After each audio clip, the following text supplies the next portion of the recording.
a lot of you all are familiar with our practice and qualifying procedures, so I'm not going to get too in the weeds with it, but just in case, we will have a 10-minute warm up session. That is an all skate session. Everybody's out on track and able to uh, get some laps in, pack run if they choose to, practice running in traffic, practice overtakes, whatever you got to do. I would advise doing a little bit of pit entry practice. There is a bump coming into pit lane that's significant enough that if you hit it at the right speed, all four wheels will come off the ground. It's not like you're in the air, but it's enough that your brakes will lock and you might get a speeding penalty. It's not too hard to get down to 95 kph, but you might practice a hot stop or two on the warm up session just to make sure you don't get any penalties. Um, for pit exit, I do believe so. There's going to be cones at the end of pit lane, and those are going to dump you out right in the front straightaway. I think we'll be okay. We did pretty good with Pocono. Pocono does very similar thing there. So just follow the white line and the cones to get out onto track from pit exit. If it seems to be creating massive issues, I'll come over comms and yell at people and we'll reevaluate. But I think we'll be okay. It's a pretty wide front straight and it's a very long front straight. So just be careful coming out of pit lane. Obviously, be aware of the cars oncoming, and it is a very slow corner. Turn one is very slow. So just make sure we're not binding up traffic. But So just to qualifying will clarify, be, the you want yes. to stay on that white line that goes all the way to corner entry? Yeah, you follow the cones. Okay. My natural reaction would be to go through the cones and around to the backstretch or Right, wherever that right. is. But I tested that last night, and I think that actually dumps you out mid corner Okay. ish, which is not good. Yeah. So we're gonna follow the cones, and then if it becomes a problem, we'll drop back and punt. But I'm afraid if we do anything else, the game will throw a track limit penalty. So Cool. Understood. I Thank think you. it'll be okay. Yeah, it worked good at Pocono. I was worried it wouldn't, but everybody did a great job at Pocono, so I think we'll be in good shape. Um, so that's all for warm up. 10-minute warm up, all skate session. Qualifying, we have got a 10-minute all skate qualifying, but it is set to private, and this time it is private. I made sure that was correct this time. So the first 10 minutes will be private qualifying sessions. Everybody get out there, try to put down as fast of a time as you can. The final 5 minutes of qualifying will be reserved for our fast six, the top six drivers in the field. Will get to remain out on track for 5 more minutes to try and shuffle up the front of the field. Tonight's race, 81 laps, plus one for the manual formation. Manual formation lap, everybody's familiar with it. We will have a standing start, and the pole sitter will take the field to the green. So when the green lights go off or on, whatever, when the game says you can go, the race pole sitter will slowly accelerate up to safety car speed, and that's about 110 to 120 kph. You know, everybody's done a good job gauging. The only two pole sitters we've had all season have done a good job of gauging the safety car speed. So follow their lead. The pole lane will be on the inside. It is a two wide start tonight, but that first lap will be a manual formation lap. Take the opportunity. You may go single file during the formation lap to weave and warm up tires. Be careful not to weave into each other. I'd hate to see somebody's race take a downturn that early. And definitely take advantage of getting the temp in the tires. Track is still a little bit tricky. Would hate to have cold tires right on the rip. When the field approaches, I'm calling it the last short shoot, the straight before turn three. So exit of turn two, I'd like to see people start gridding up two by two. Please be tight. Um, I don't want to. Last week we had some pretty big deficits in the gaps for some of the fields. So make sure you guys are tight and gridded up two by two by about the middle of the last straightaway going into turn three. Um, the restart zone is the pit entry wall, like the concrete wall that starts pit lane, to the start finish line on the front straight. So anytime in that window when the race leader is in that zone, they may take the field to green. Once they hit the gas and begin racing, the rest of the field is free to race. Um, and you may overtake before the start finish line if you feel like you've got a run. Just make sure you're not sandbagging to get a run. If you sandbag, get a run, then pass, it can be reported. So everybody's done great on that so far. As far as race rules, there is no tire requirement, only one tire compound available tonight. No push to pass available on ovals, so everybody should be good there. 81 laps. It is a long race. Be patient. Turn 1 and turn 3 are slower than you think. Just be careful. If you're unsure, sit back and watch. Just time your passes. Be smart. Because it's very easy in turn 1 and turn 3 for things to go south. Or turn 1 and turn 4. Sorry, turn 3 is very fast. Turn 1 and turn 4 a lot slower than you probably anticipate. In the event of a safety car, I imagine we'll probably get one. We follow AMS2's direction to a T. Safety car comes out, everybody files in line behind the safety car. If the safety car says you can pit, you may pit. If the safety car says pit lane's closed, pit lane's closed. We follow the safety car procedure all the way till the safety car returns to pit lane. Then we have one more manual safety car lap where the race leader once again will maintain that 110 to 170, or I'm sorry, 110 to 120 kph speed. Anybody that is not on the lead lap, which is you're going to be north of 40 seconds, 42 seconds off the leader. If you're north of that time, and you'll know if you're a lap down or not, jump out to the right. Lead lap cars will stay on the left, and the back markers may go around the track and pick a lap back up. This is a shorter oval, so I don't foresee you guys having any trouble catching up to the back of the field before we go back racing. But please don't pass on that wave around lap. Use it as an opportunity to pick the lap back up. Don't overtake anybody. Just get your lap back. And then once the race leader approaches the restart zone on the manual safety car lap, they will bring the field to green and we will get back to racing. Scoring, everybody's familiar. Stick with it. If you get some damage, hang out. Don't give up. Return to the box. Try to get it fixed and get out there and salvage some points because we award points for DNFs. Just try to stay in the session. MS2's been a little bit more forgiving lately about leaving people's score in if they depart the session, but I can only score based off the in-game results. So if the in-game results say, sorry you left and I don't have times for you, I can't score you. So safest way is to stay in and cheer on your next favorite driver. But I understand if you don't want to do that, just know that you're risking throwing the points away. On the subject of damage, we made the early adjustment this season to remove random failures and mechanical issues. That is still the case. However, tonight, and remember this when Sean is mean to you all in future seasons, I am not Sean. I have turned the damage scale down to low. So it's still full damage, but I have made the decision to bring the scale down to low. Especially on these ovals, man, all it takes is one slight brush to the outside wall and your suspension is completely buggered up and it's race ending. So I understand there's some realism and immersion there, but there's also realism and immersion in engines blowing up too, and we've disabled that. So I want everybody to have a solid chance at racing. The ovals are so much fun. So damage will be on low, and if it seems to improve the racing, we'll carry that going forward the rest of the season, all one round, and into the following Formula USA series. So whenever that may be.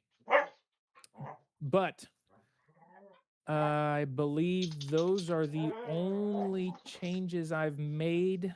The date did change. I'm sorry. If you saw the race day preview, it is no longer in July. It's December. Doesn't really make a difference to you all, but it fixed the track temp issue. So that is all situated and sorted. Blue flags, be respectful. Faster class car, it's always on you to get by safely. Please understand some of these guys are fighting to stay on the lead lap so that they might be able to make a strategy call work or catch up to the back of the field without the wave around rule. Obviously, if you're 27 seconds behind the car in front of you, you're not racing for position. Try to facilitate the pass. You don't have to move out of the way, just lift, and the faster car will go around. Just try to be predictable and friendly. I don't want to see people racing lead lap cars if you're off the lead lap, but just kind of approach it. Everybody's done really good about blue flags. I haven't really had any complaints, so just have to get it out there. Drive pit speed limit tonight is 95 kph. Tire package we've got on the grid tonight is 5 times tire wear, our typical oval tire package. So they'll get nice and toasty and they'll wear out pretty quick. So without further ado, I know I've rambled on long enough. Does anybody have any questions? Did I forget anything important? I know you said it, but I missed it. The restart zone, you said, is it at the end, the beginning of the pit wall to the start line? Yes. Okay. Just Correct. make sure. Yep. Pit stops are required, but you're gonna have to pit anyways. It's more of a formality than a rule. I just do that to make sure that AMS2 plays nice. So, anybody else have any questions?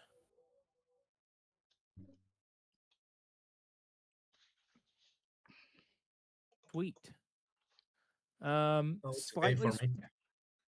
Say again. It's okay for me. Oh, okay, good deal. Slightly smaller grid tonight, but that's okay.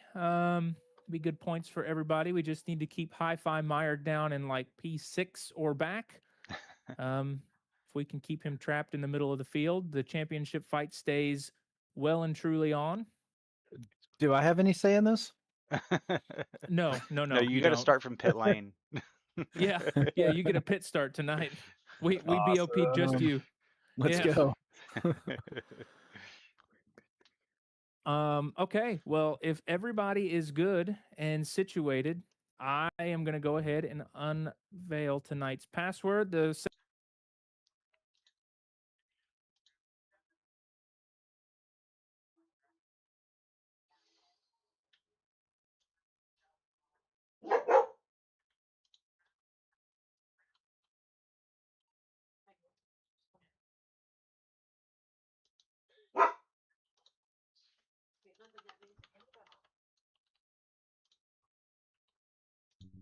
Did you say traps? TRAPS? yes, traps. Like it's Very a good. trap. It's a traps. Right. Okay, Admiral Akbar. Yeah. It's a trap. A Zoid. Sorry, what'd you say the password was again? Trap.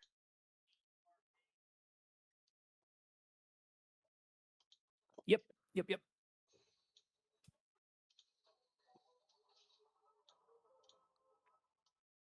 Don't let the track lie to you. It's not an oval. No, It is a no, road. no. It is a road course with all left turns. Yes, it is. What is this We were track? We were talking about this earlier. I really do wish we had the road course aero package and not the short oval package because 100%. Yeah, I just started turning laps on it for the first time, like maybe like 30 minutes ago, not even. I finally had a chance to jump on, and I'm like, what is this track? It's fun, but it is very weird. It is an oval, but not. Yes. You can't take those turns like an oval turn. Pocono is the tricky triangle. Jacarepagua is the tricky trapezoid. Pocono at least races like an oval. You're not going to be able to race like you can on ovals on this. No, yeah, you got to race it like a road course. Like passes. Oh yeah. Yeah, it's gonna be interesting. I think. Turn. I guess it's 3 and turn 2 and turn 1 and turn 4. Sorry, I always get them mixed up because they're so weird. Those are so tight when you're in anger down the front stretch. It's going to be interesting to say the least. Yeah, very interesting track. Okay, looks like We've got everybody in here, so I am going to send it. Good luck, everybody. Good luck. Hope you have a great race, and I'll see you on the other side. Yeah. Good luck, everybody. Good luck. Thank you very much. Good luck.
What the hell just happened?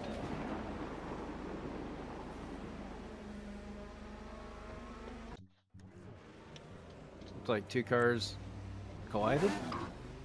Netcode or something. I think it might have been netcode because no one was anywhere around me, and all of a sudden I was just flying in the air. I was coming out from the pits and I saw 3 cars ahead of me and 2 of them collided. Yeah, it must have been netcode because like literally there was nobody in my mirror, and the guy in front of me was like 5 car lengths ahead, and then I was just facing up towards the sky. Whoops.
Regardless, that was probably a little late on my part.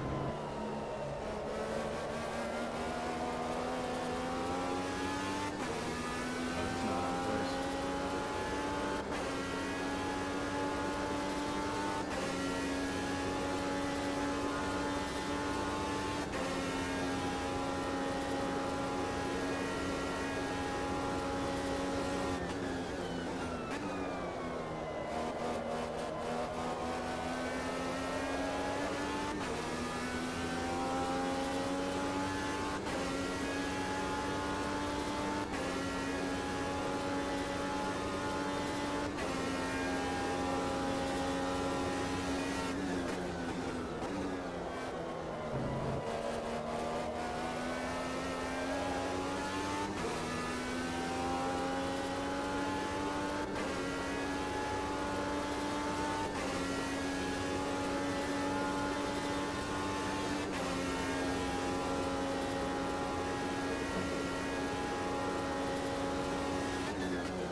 Is anybody still in this call that can hear me? Yes, sir. Yeah, what's up? Okay. Following the conclusion of the warm-up, I got to re-rack them. We don't have safety cars anymore. Okay. At least I don't believe. Also, do you have while we're checking stuff, do you have the qualifying session set to private? Yes, that much I did make sure to check, even though it says it's not. I did check that and it is private, but I'm going to shout at folks in the text chat.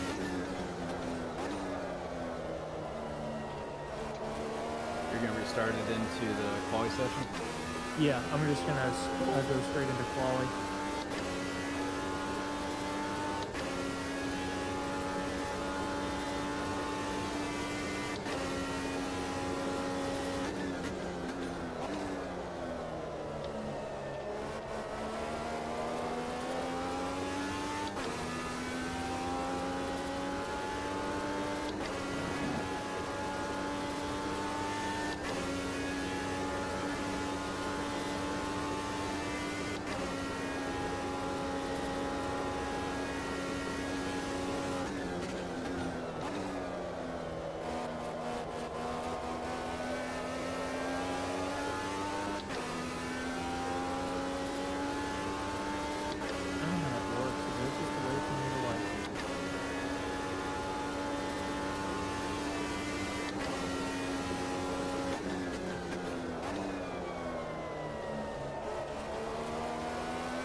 Full course yellow says no.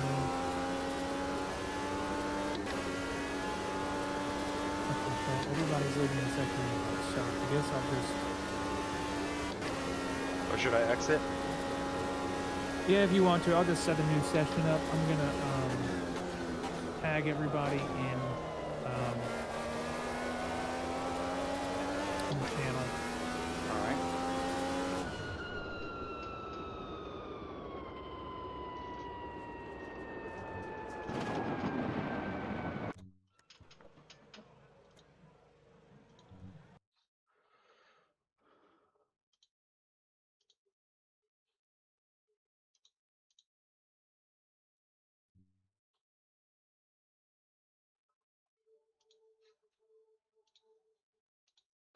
Radio check.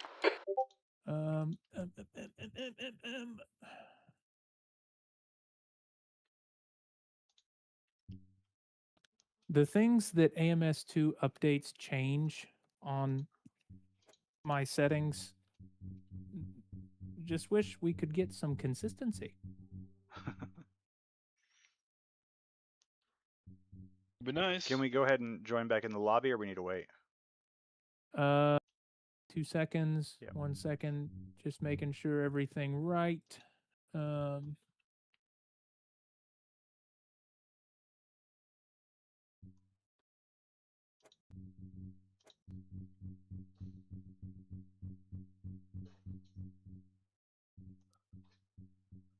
like that's the only thing it changed. It's so weird. Okay. It should be back up. And I've disabled the warm up session, so we just go straight into qualifying since the warm up was over. I wanted to at least get through that first.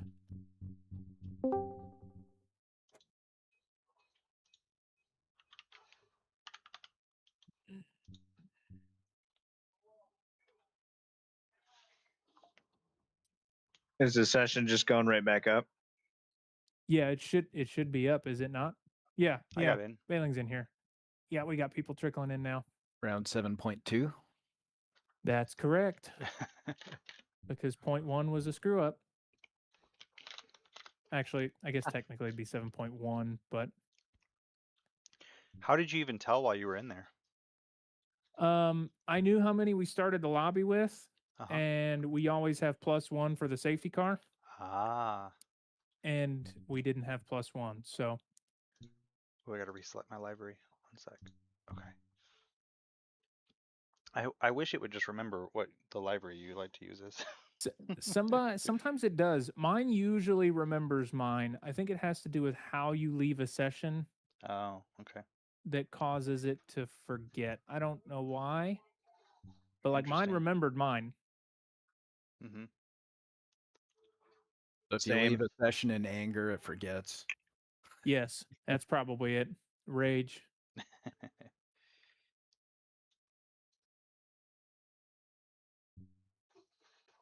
All right, people are starting to. I want to wait until we get at least back up to 12. I think we should have 13.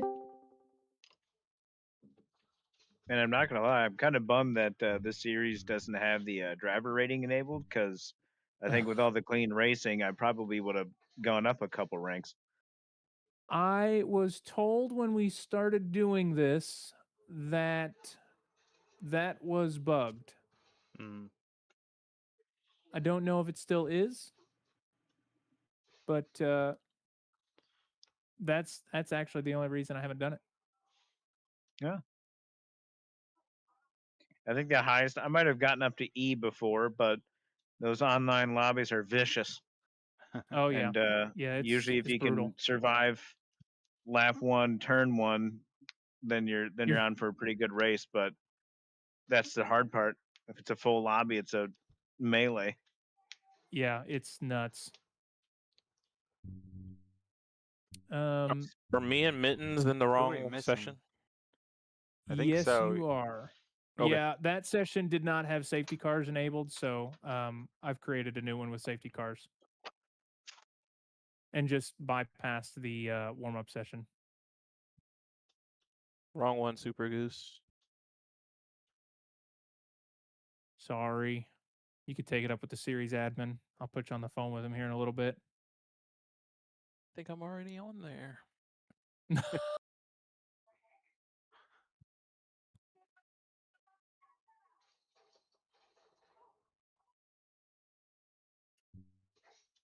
Merchant's in, Goose is in.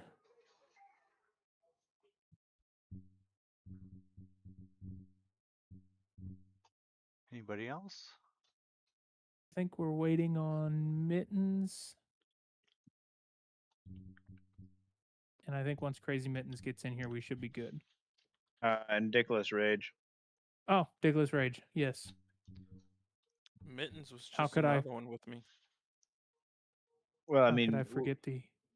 with no Nicolas Cage, I know. livery, it's just another racer. Yeah, probably gonna have to disqualify him for that, to be honest with you. You can't join up in your first season with a livery like that and then just give up. Just quit doing it. Yeah, you kind of set the precedent pretty high. I know he's in here, but he's not in here. Is he in the Crazy just joined. Yeah. I know Dickless Rage hopped up to go to the bathroom, but I just let him know that the new session is up. Okay. Well, if you've got a personal correspondence with him, I'm gonna go ahead and send it. Hopefully he's having a fast bathroom break and not a Taco Bell or White Castle bathroom break. So Right, that's destruction. Yeah. All right. Once again, I think we've got our ducks in a row. Good luck. Good luck. Hopefully for real this time. And I'll hopefully not have to talk to any of you all until the end of the race. Right on.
Your exit's clear. Watch the white line. Okay, Mike B, we've got 14 minutes to set a lap.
The leader has just done a 45.7.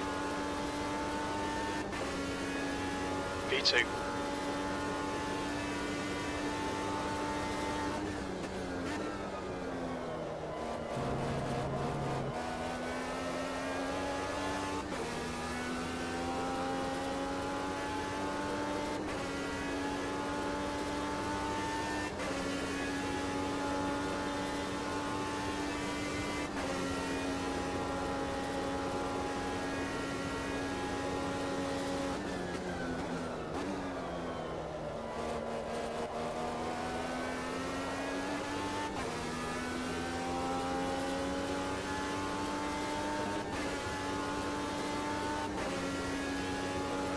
P3.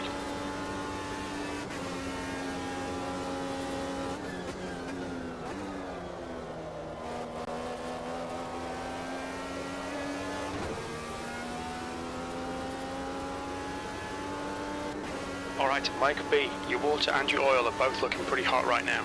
Try and take it easy.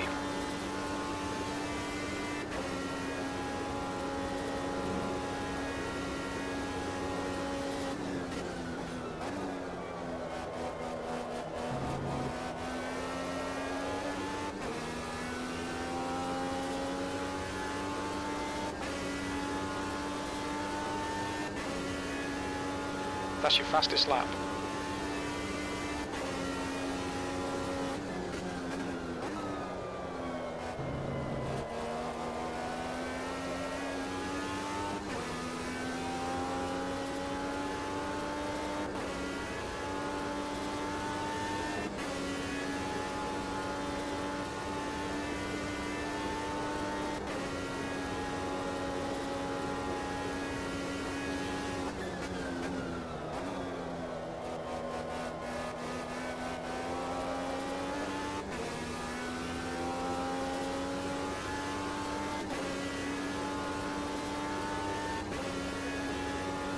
Good lap. That's your quickest today. That last lap was a 43.9.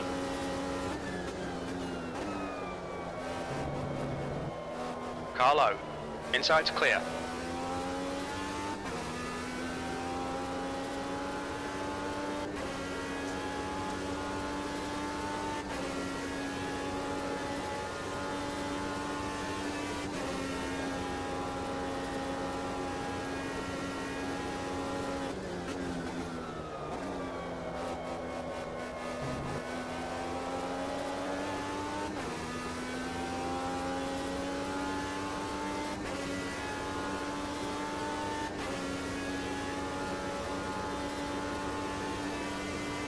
Okay, Mike B, 10 minutes to go. That's 10 minutes left.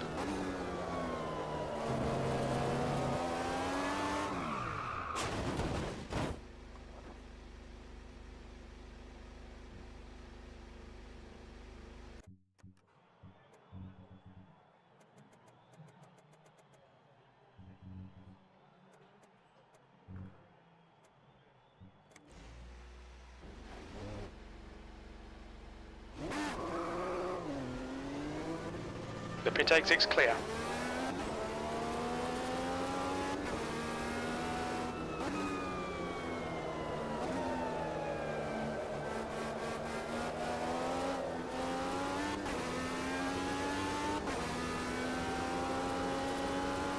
We've got cold tyres. We need to get some heat into them.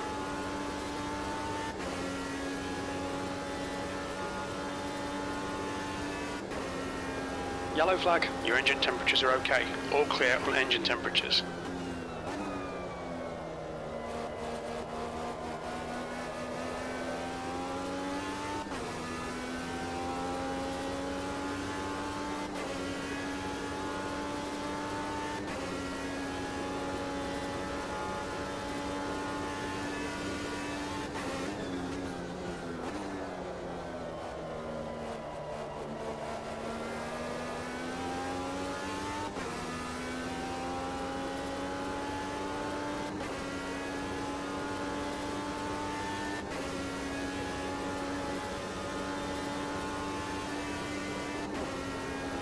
Yellow flag.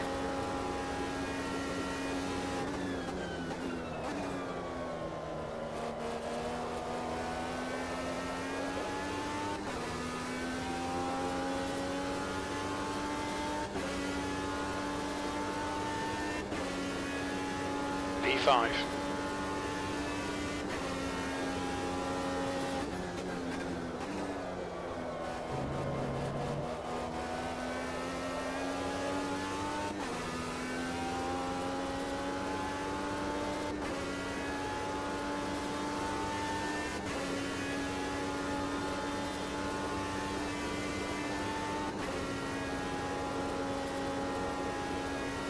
Your tyre temps are looking good.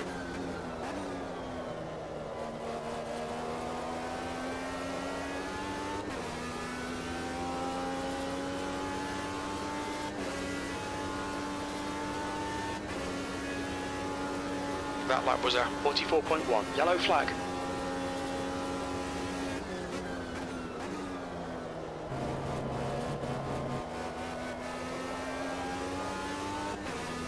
If you don't cool this engine, you're really going to fuck it up.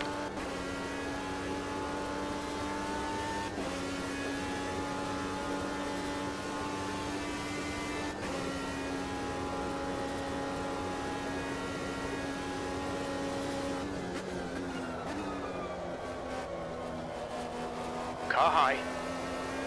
Clear high.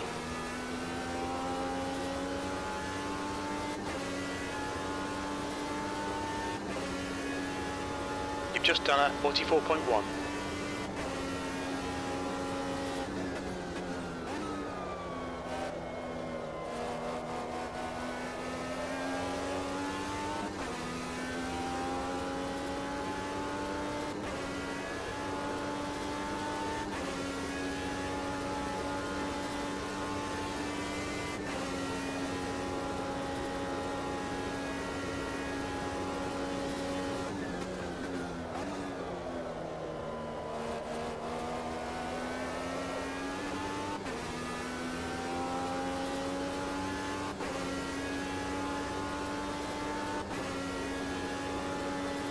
That lap was a 44.3.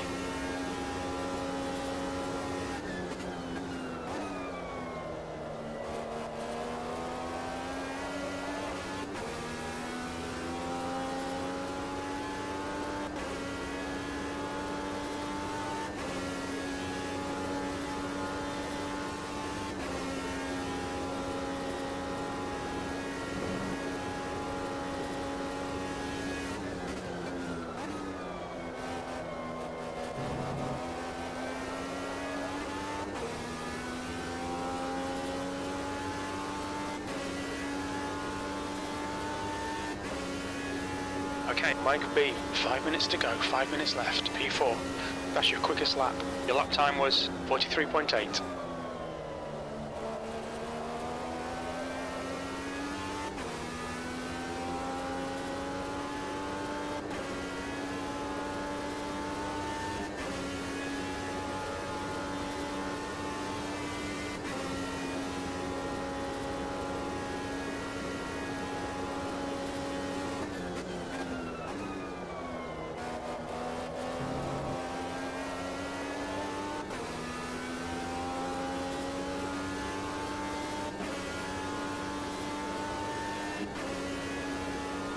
That's your best lap in this session.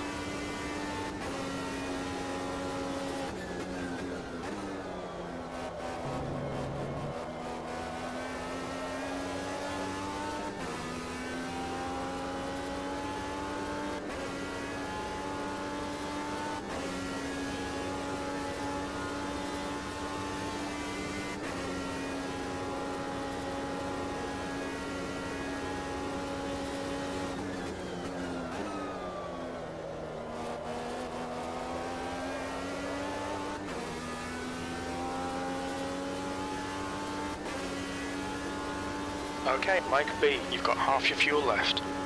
You've just done a 43.9.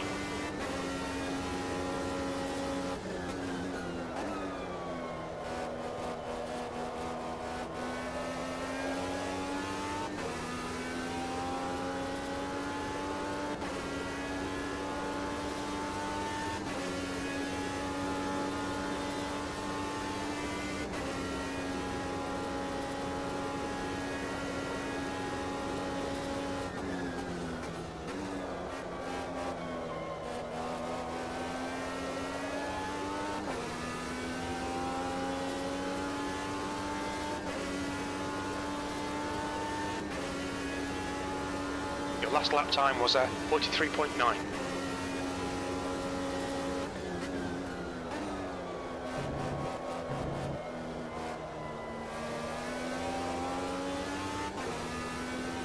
Got a car high, P4.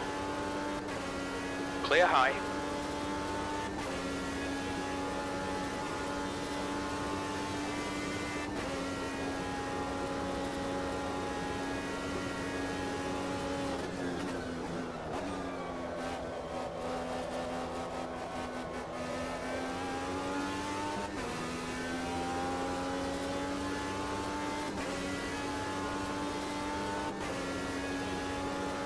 That was a 44.4. That's 2 minutes left. 2 minutes.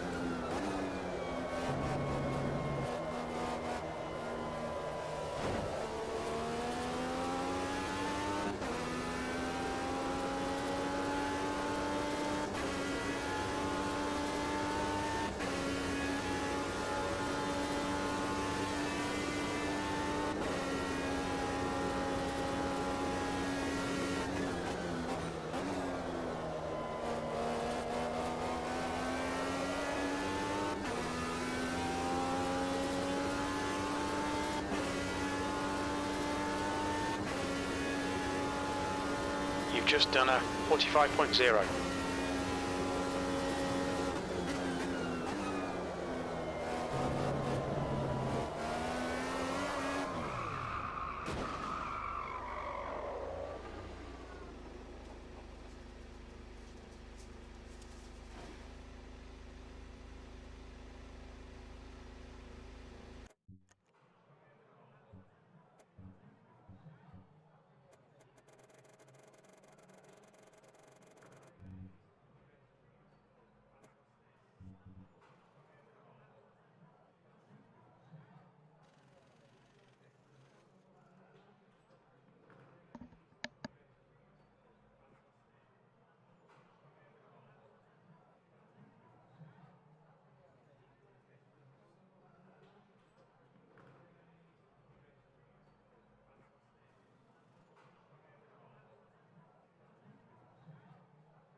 Okay, Mike B, your engine temperatures are looking better now.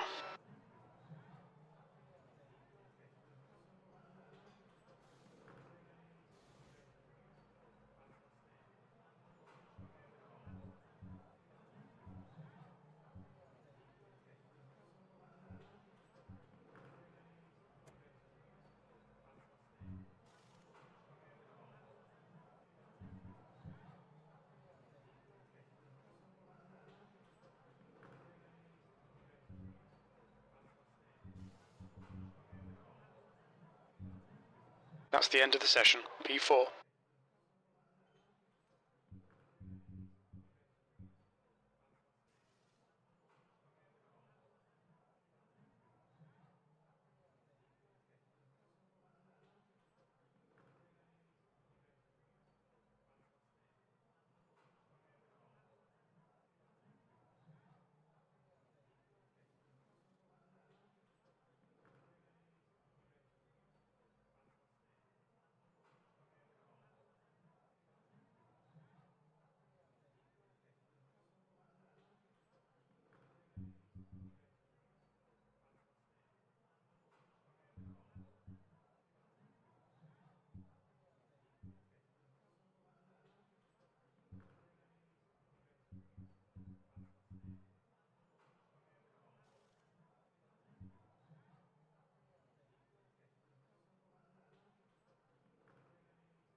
I assume it's still loading for you guys, waiting for all clients to load. Yeah, Yep, it looks I'm like getting the same Les message. just said in the chat, won't let me continue. Uh-oh. Weird.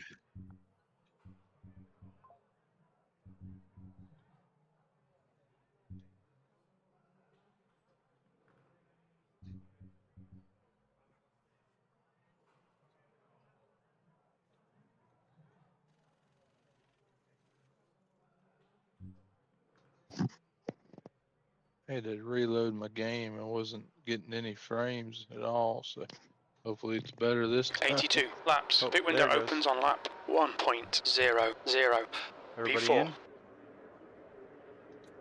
Yep.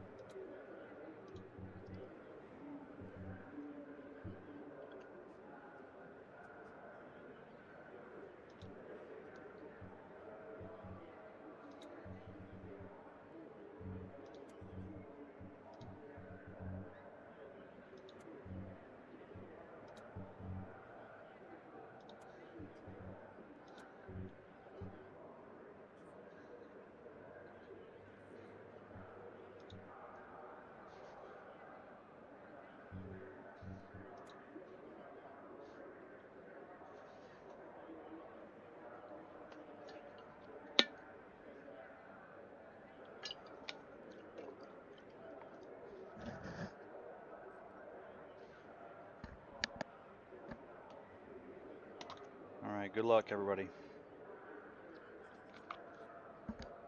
Luck. Lock.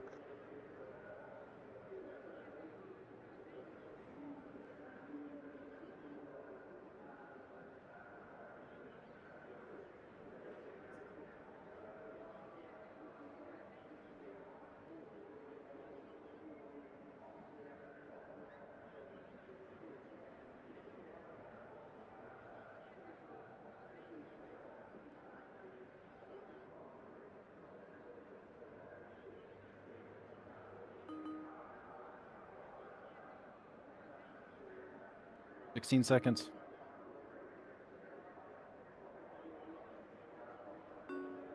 10 seconds. Okay, Mike B, nice and neat. Stay out of trouble. Go.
inside.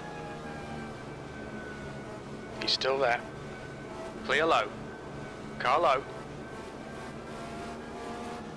Clear low. Inside. Hold your line.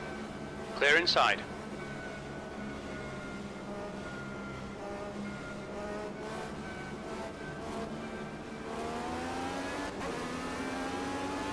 Pit window open.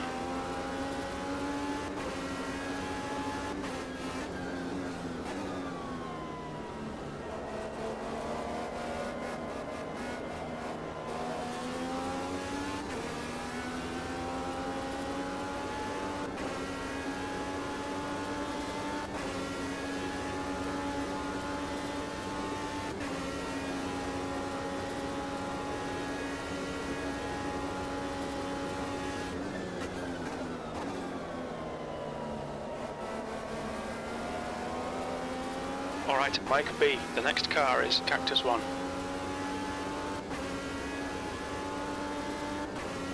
The leader's just done a 45.3.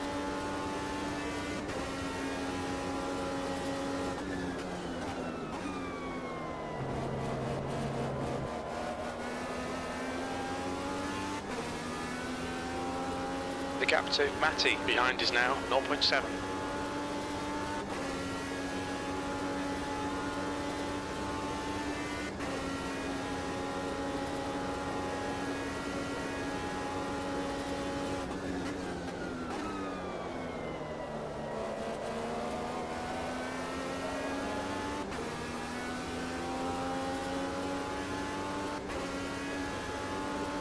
Your water and your oil are both looking pretty hot right now. Try and take it easy. New fastest lap for Obscura, 43.8. That's your best lap in this session.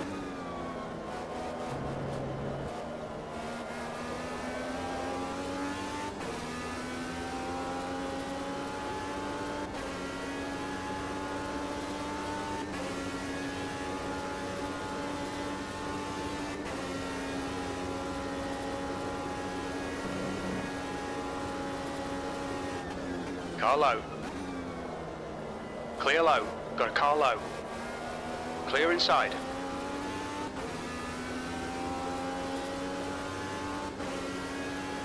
That's a new fastest lap for Obscura, 43.6. P5.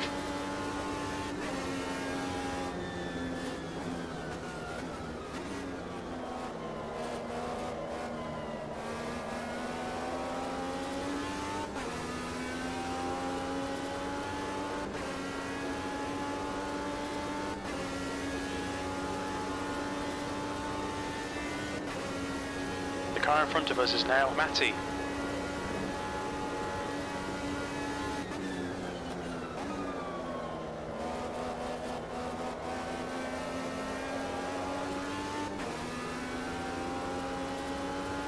Car outside. Still there. He's still there. He's still there. Clear high.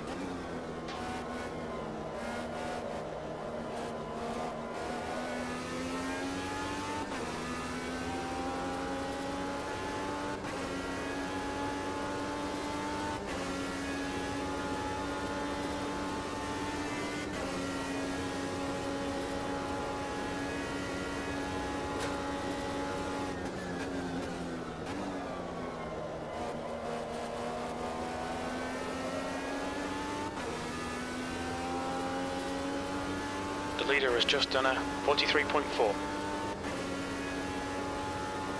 Your lap time was at 44.8.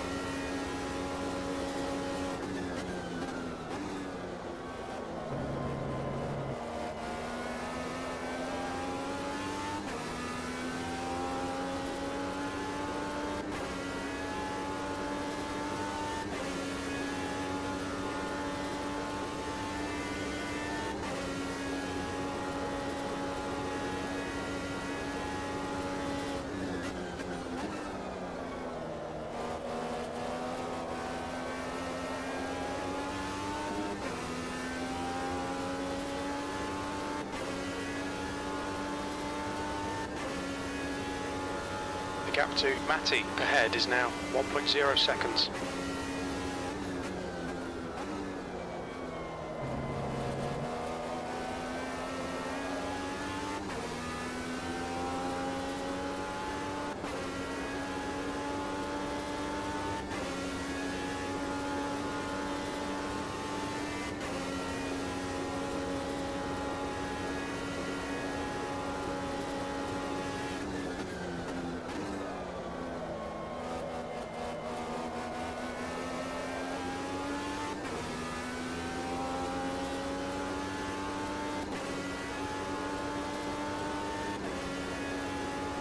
That lap time was 44.0.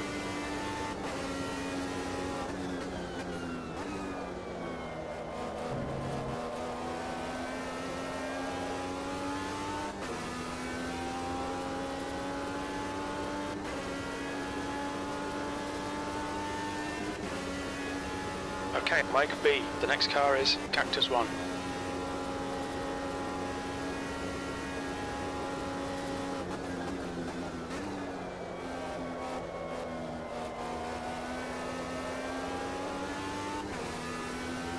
Fastest lap for Merchant, 43.4. P4, that was 44.3.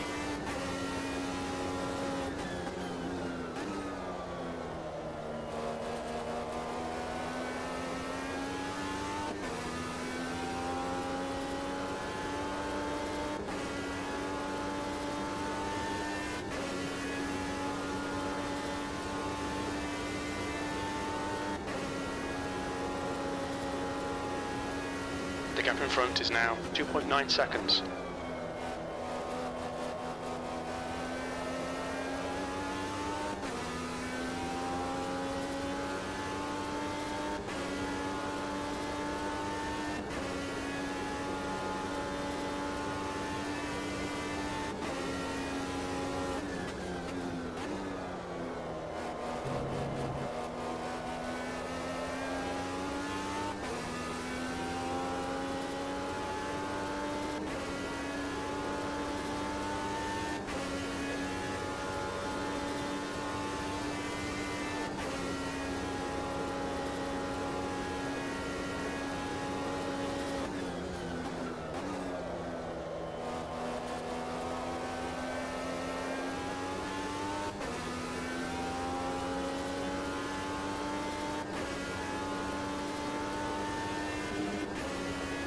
The gap to P3 ahead is increasing. It's now 3.1.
The gap to P3 ahead is now 3.7 seconds.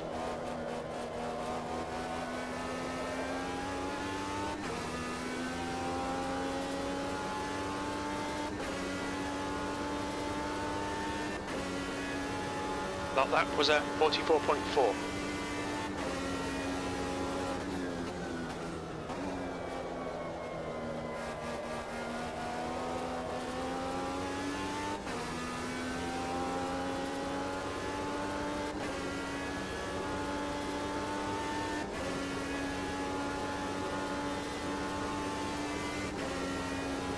The guy in front is Merchant.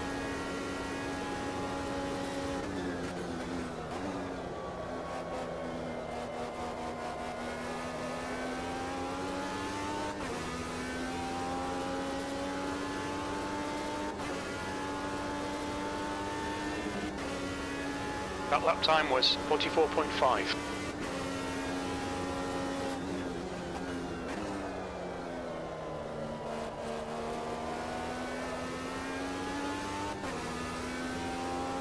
P4.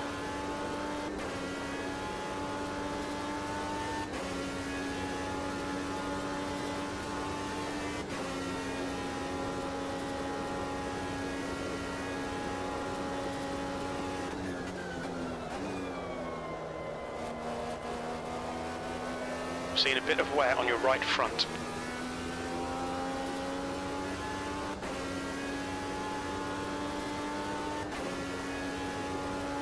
You've just done a 44.3.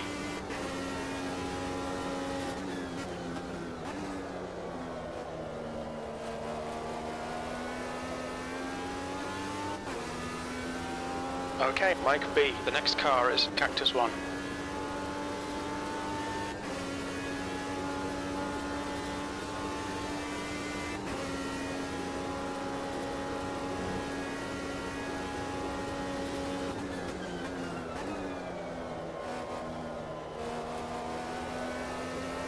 There's a bit of wear on your right side tyres.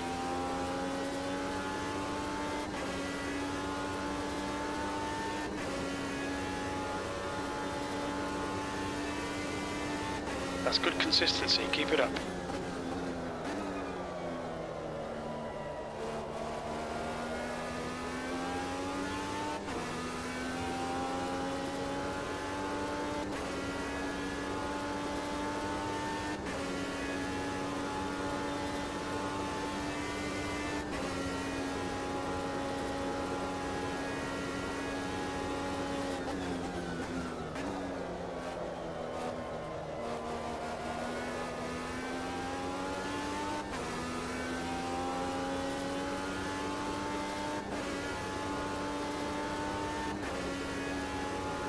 P3, you've got half your fuel left.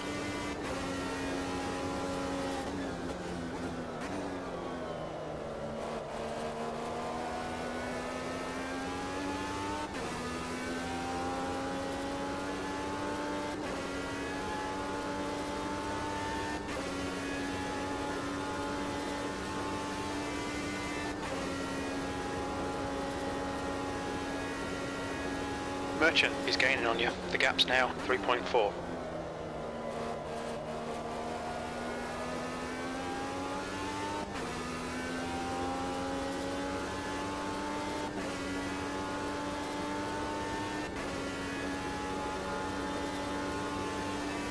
Yellow flag, safety car is out. Follow Cactus 1.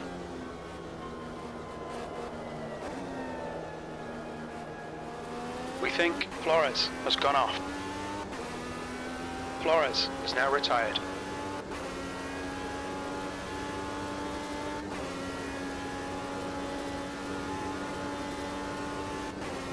Full course yellow, pits are closed. Sorry guys.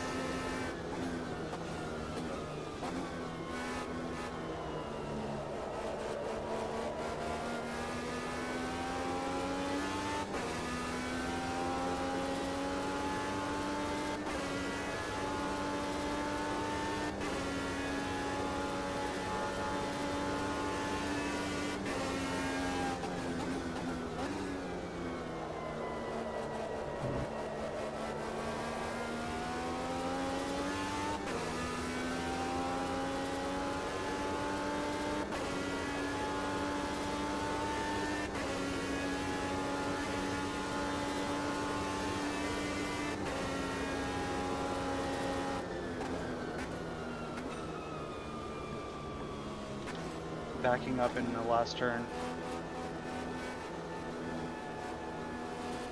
Coming on the main straight.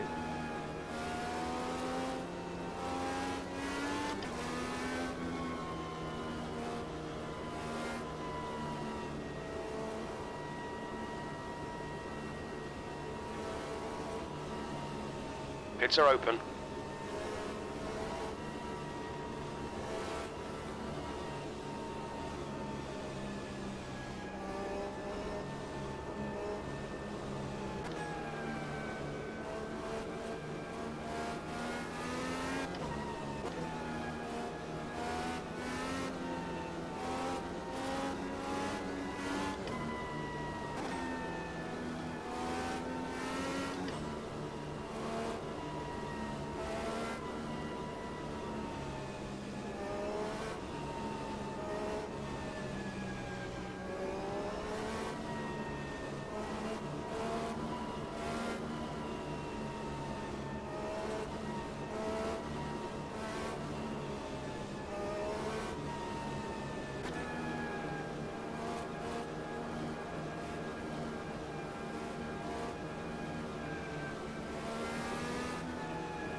The leader, Obscura, is pitting.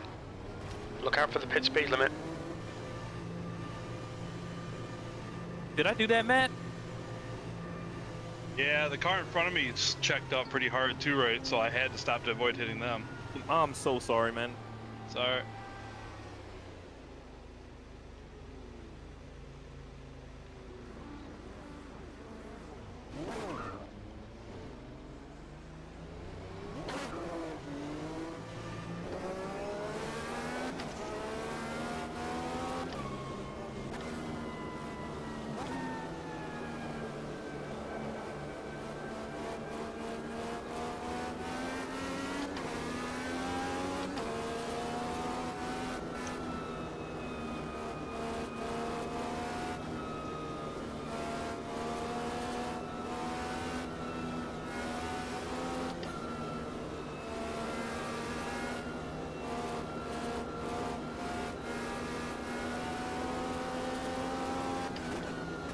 Safety car is out. Pits are now open.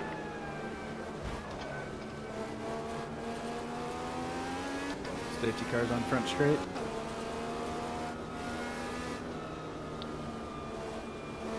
Alright, Mike B, get ready. Race will resume at the end of this lap.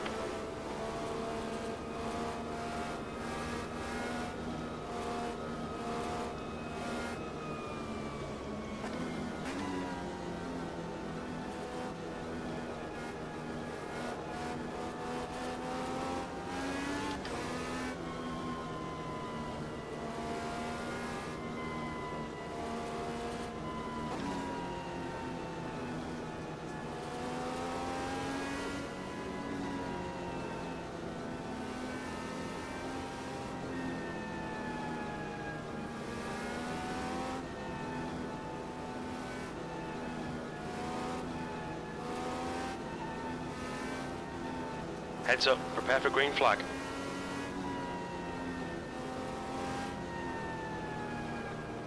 Still do the wave around, right? Even though there's no blues. Yellow flag, the safety car's out.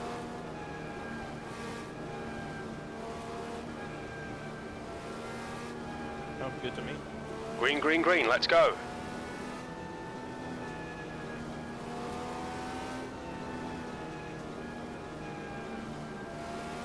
Car inside. Clear inside.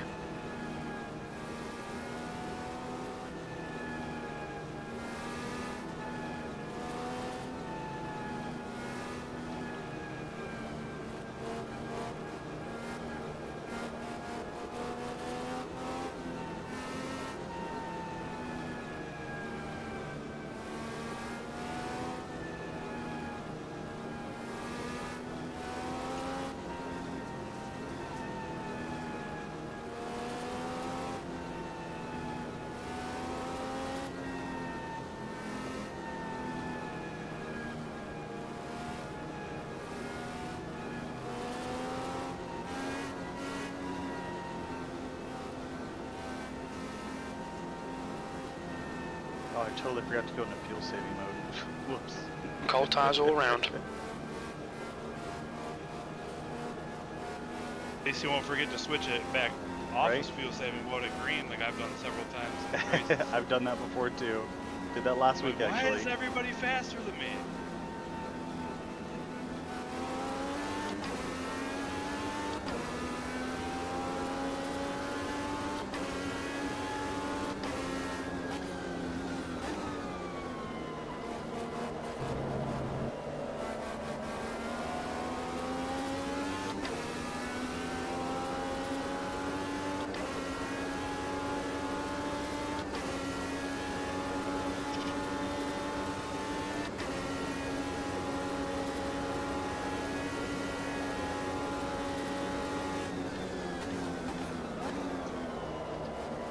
Car down low. Clear inside. Car inside. Hold your line. P4. Still there. Clear inside. Car low. Inside's clear.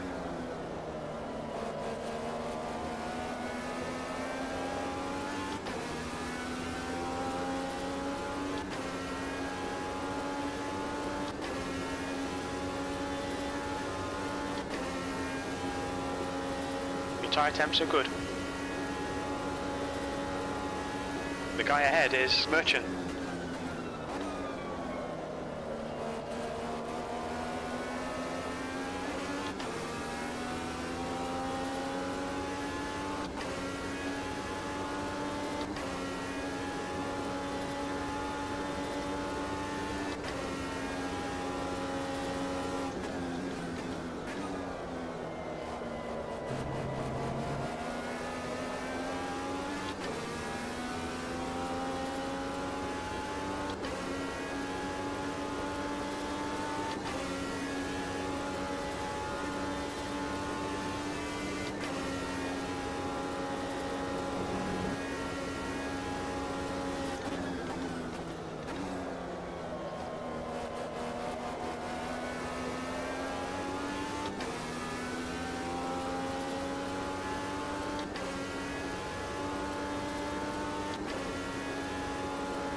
That lap was a 44.4. Okay, Mike B, that's good consistency, keep it up.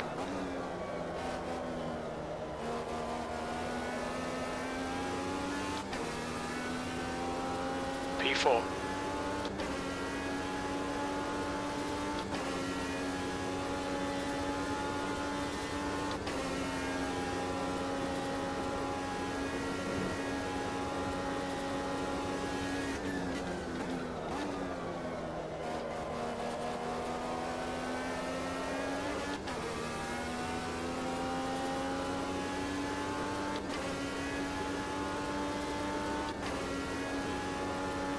That last lap was a 44.3.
Got a car outside. Clear outside.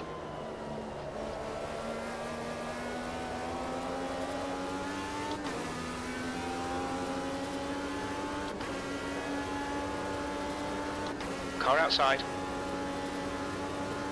Still there.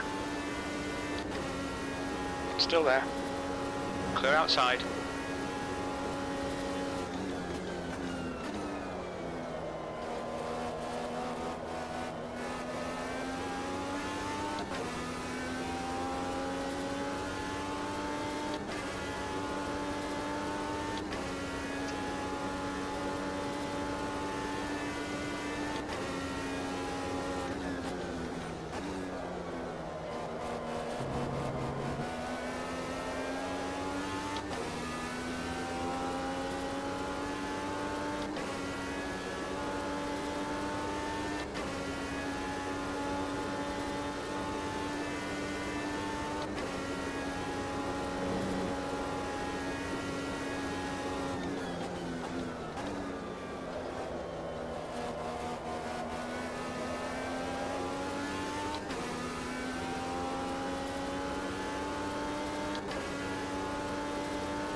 That was 44.3.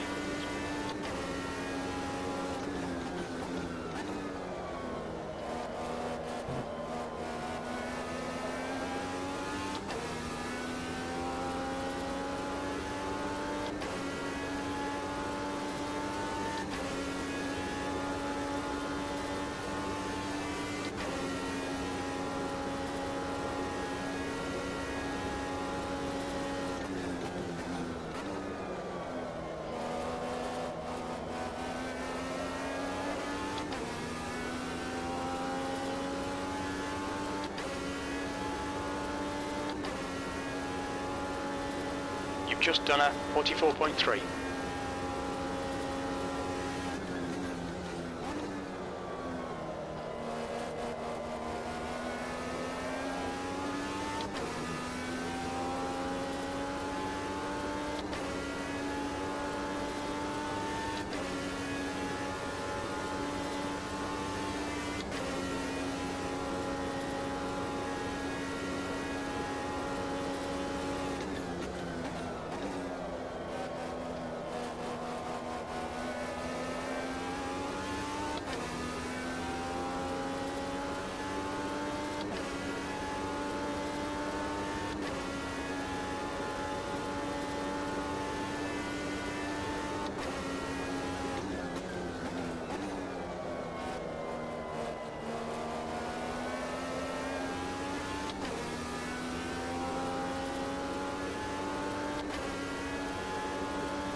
I'm seeing a bit of wear on your right side tyres.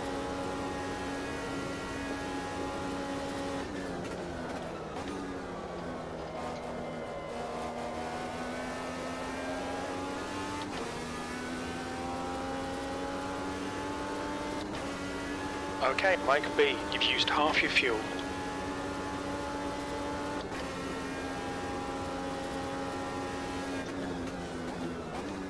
Inside. Clear low. Full course yellow, safety car's coming out. Your suspension's going to need sorting, you'll need to come in.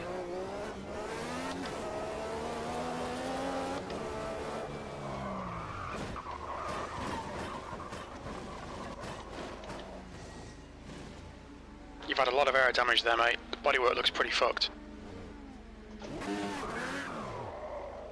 50 car just after turn 1. Bunching up.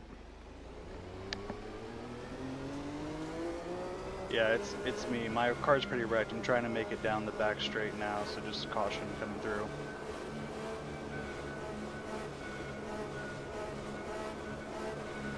Super Goose, if you're in the chat, man, that was a great battle up until I killed myself. I was trying to get into that battle too. I was so close to catching you guys. I closed it all the way down to 2 seconds when you swung out.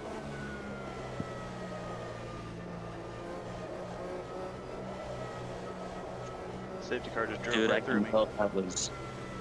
My bad. What's that? I said I couldn't tell if that was my fault or not, because if it was netcode, but... Because I need to get No, my I don't think my it was your place fault, back. man. I mean, I think you startled me a little bit, but I wrecked myself. Well, What's your speed limit in the pits? yeah, it was really fun. I felt really bad when I saw you upside down Nah, you're good, bro. in my mirror. You didn't contact me or anything. I think it just startled me the move, and then I just kind of lost my groove and ended up in the wall. Gotcha. Nothing you did wrong.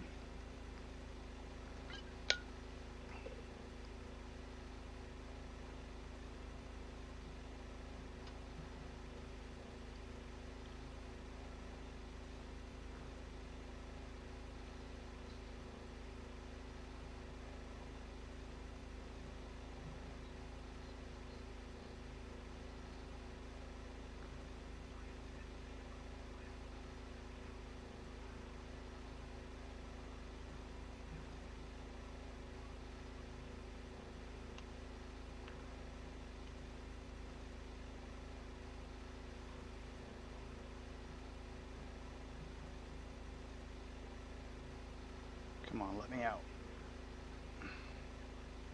Lewis, ahead is pitting.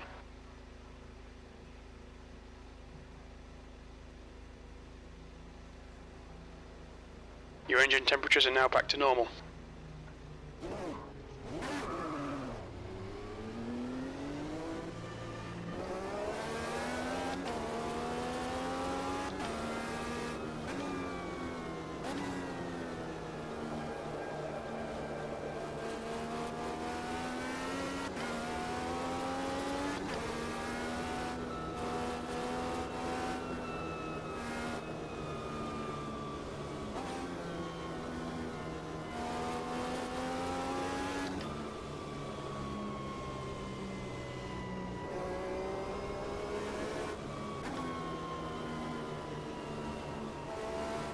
I think just because like the amount of focus the corners take for this oval feels Safety car is so out. much longer Pits are than now the other ones open. we've done.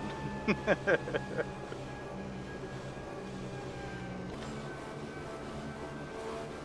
feel like I've already done a full race.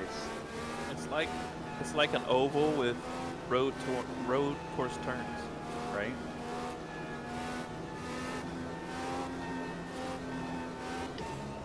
Oh yeah, fuel saving though, we gotta remember that. Safety car in this lap. You don't have to.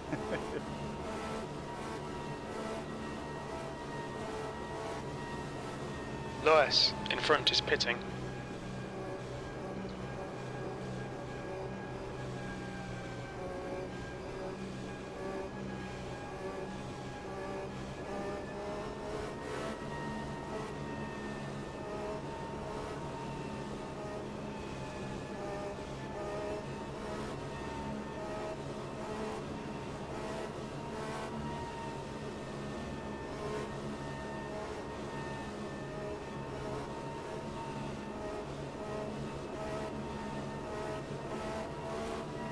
Okay, Mike B, if you don't cool this engine, you're really gonna fuck it up. Are you ready? We're going green. One more additional, right? Yeah, I'm gonna wave around. The safety car's out. Slower car ahead. It's their class leader. Car is pitting from position 1. We think he'll come out a little way behind you. Green flag, blue flag. P11. Just booking it. He might catch us by the back straight. Be able to at least get a little bit of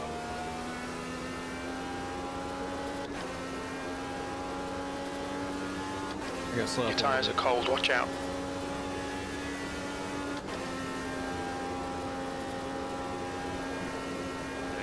he's coming around. T1 right now. bit. Slowing up a little bit more. I don't think he'll make it. Yeah, he is. Maybe. Right. There he is. Going by right now. He's in the 11th, though. TLM is still coming out. Yeah, I'm in 11th. Yeah, but he already went around. Yeah, I already went around. I mean, mean, I'll go around again.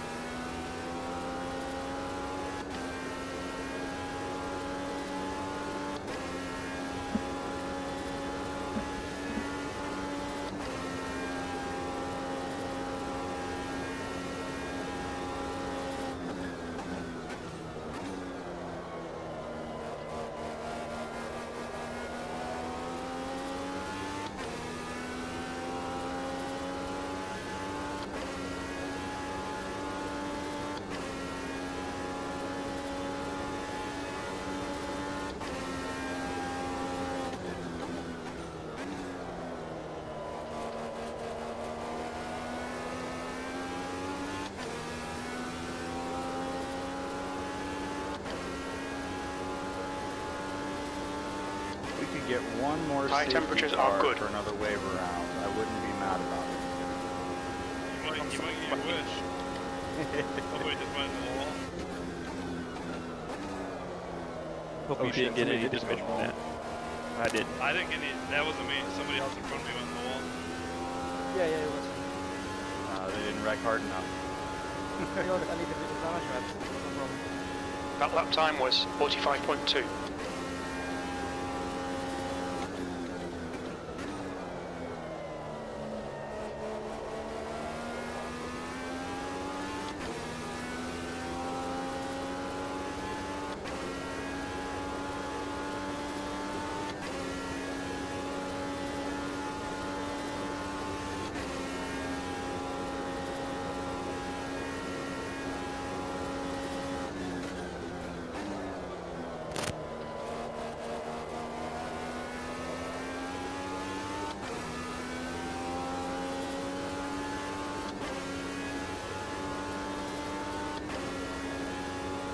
Your lap time was at 44.9.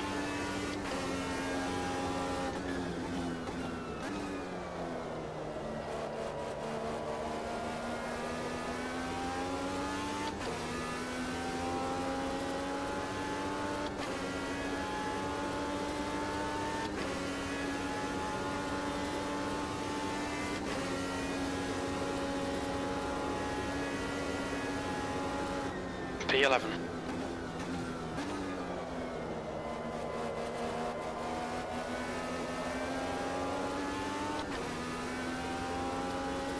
Car high. Still there. 10th position, clear outside.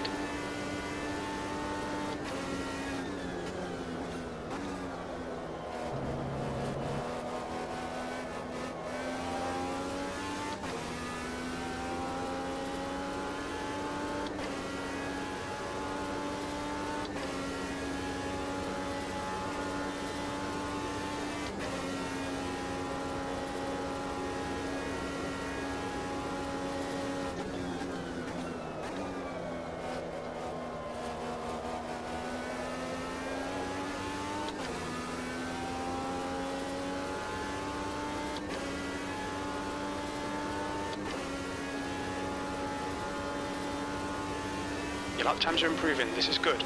Well done, Mike B.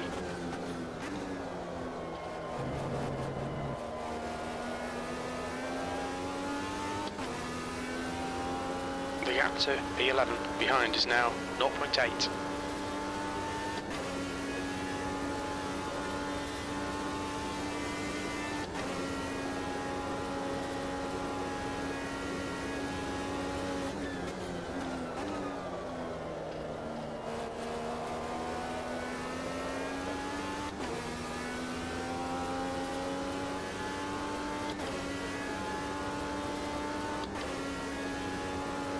That lap time was 44.4.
P10.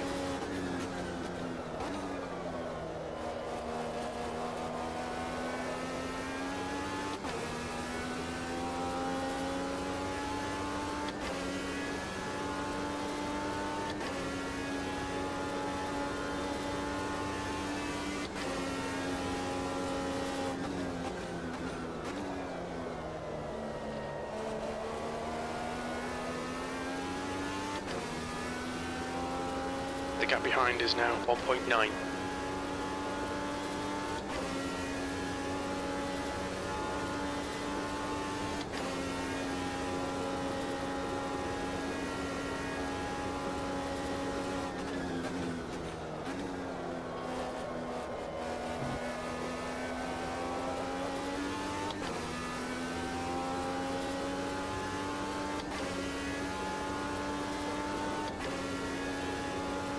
That lap was a 44.5.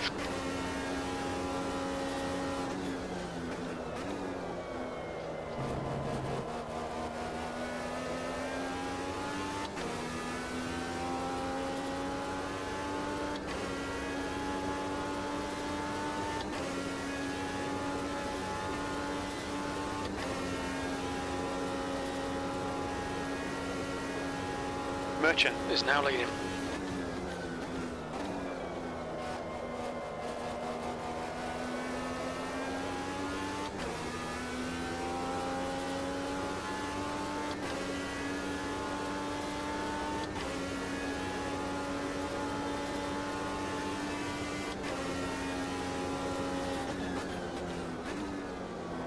Safety car deployed. There we go. Stay Sorry behind, for Lewis. whoever that was, but thank you. Looks like P6 has gone off.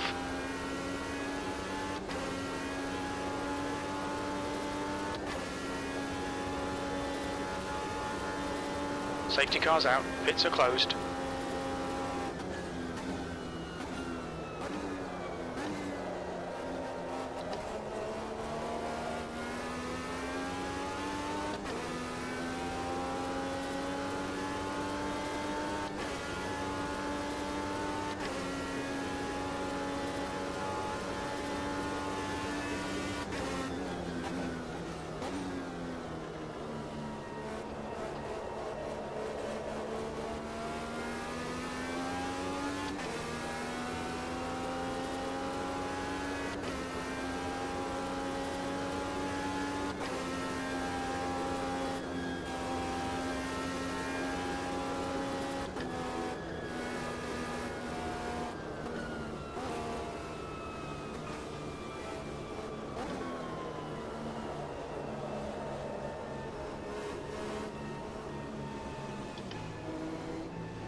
Pits are open.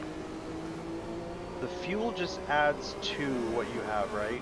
Doesn't take you up to. Does that make sense? Yeah, it adds up to what you already have in the tank. Okay. It adds on to what you already have in the tank. Adds onto. Okay. That's what I thought. I just want to make sure. Yeah. Thank you. So however many liters you tell it to put in, it'll fill it unless there's not room to put that full amount.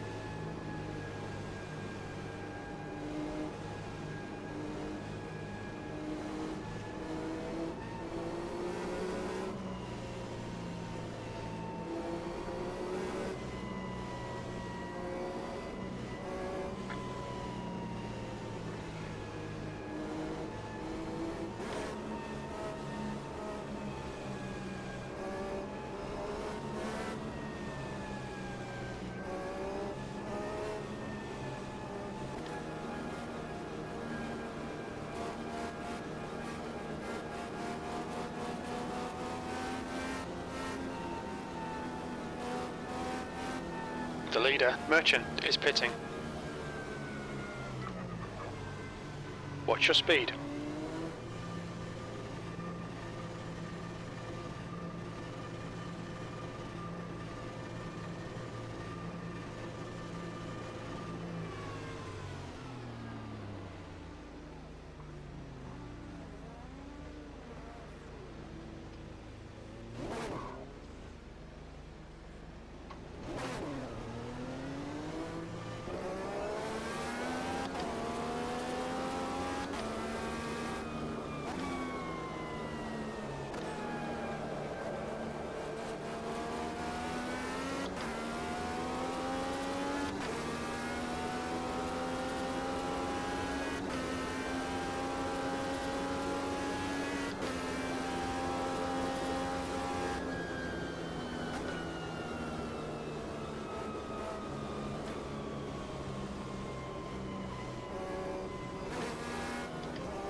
Pits are open.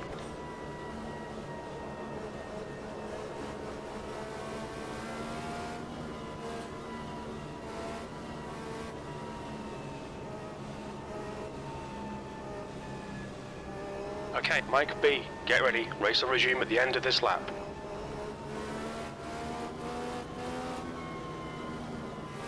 Your engine temperatures are looking better now.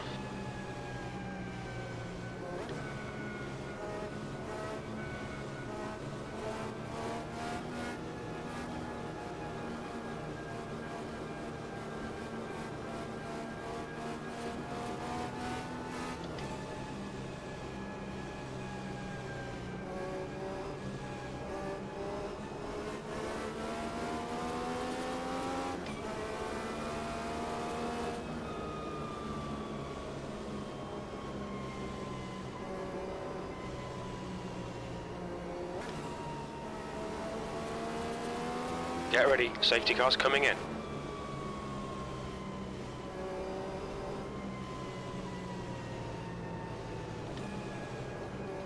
We're running behind the safety car.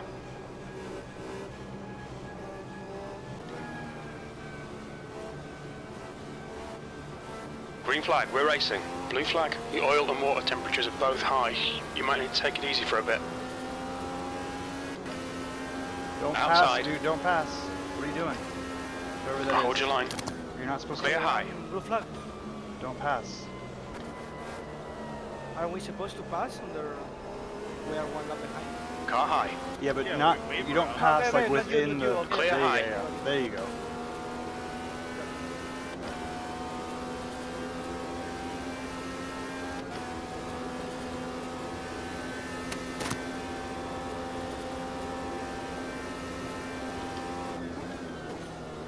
Your front tyres are cold.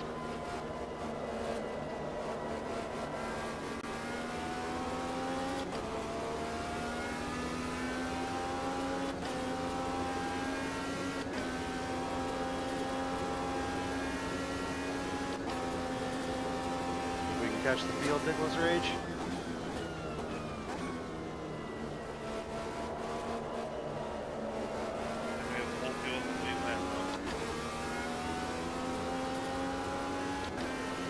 Man, it feels good to be back on the lead lap.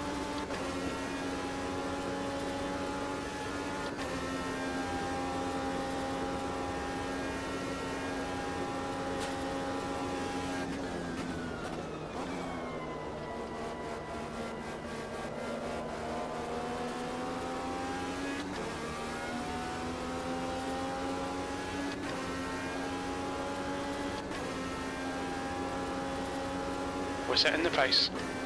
Got a car high. You're clear outside.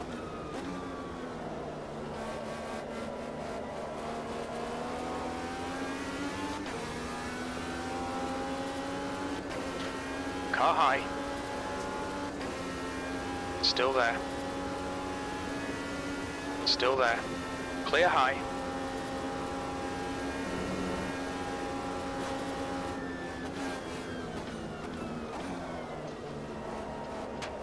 Got a car outside.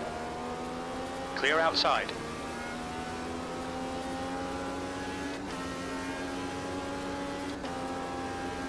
Alright, Mike B. The next car is Matty, E9. Car low. Clear low.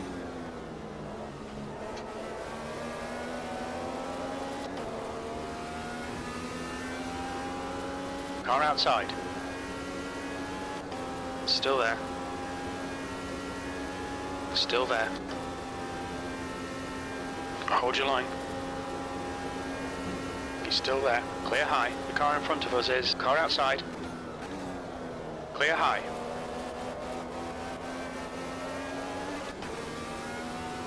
Your tyre temperatures look good.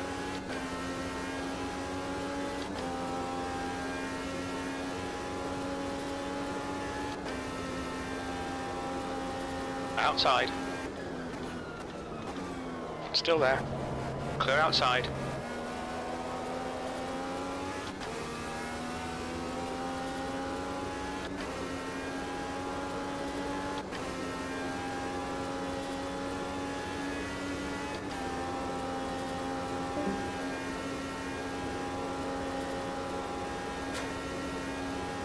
Car high. Clear outside.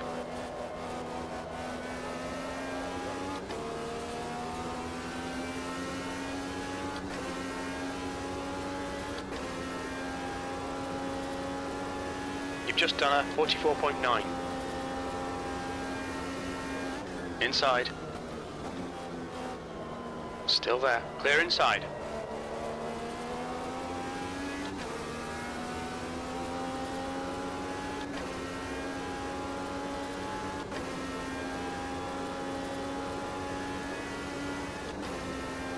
Outside.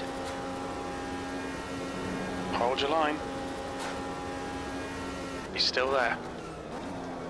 Clear high.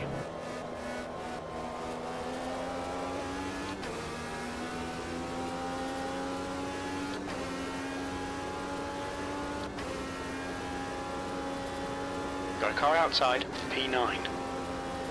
He's still there. You're clear outside.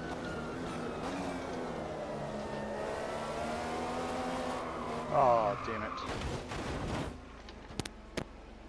Did I hit you? No, it's not your fault, man. I did it to myself. Okay, Mike B, you picked up some minor aero damage.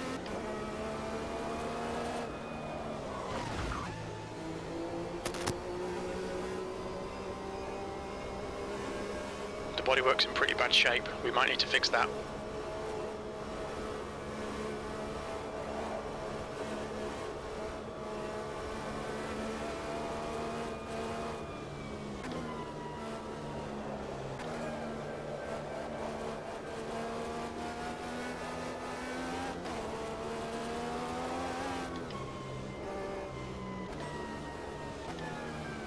White flag. Look out for the pit speed limit. We didn't record any pit timings, so we don't have good estimates for the exit positions. We don't expect any traffic on the pit exit. On exit, we should be in position 11. A few seconds behind Cactus 1. That's a new fastest lap for Merchant, 43.4.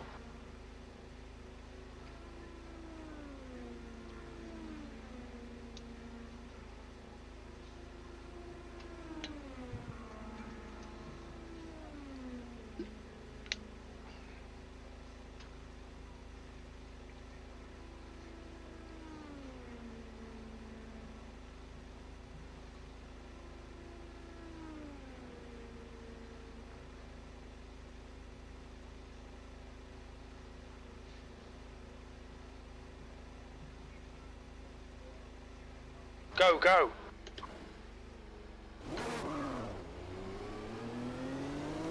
There's traffic behind. Take care rejoining. Coming out of the blue pits, flag. guys. Just heads up.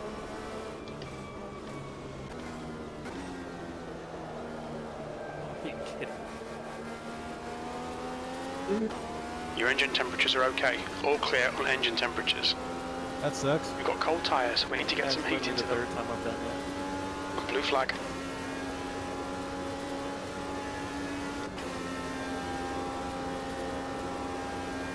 You caught back up really well every time. Car just snap around on you.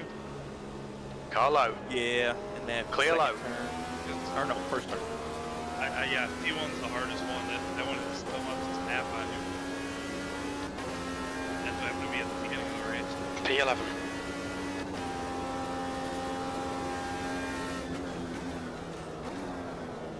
Blue flag.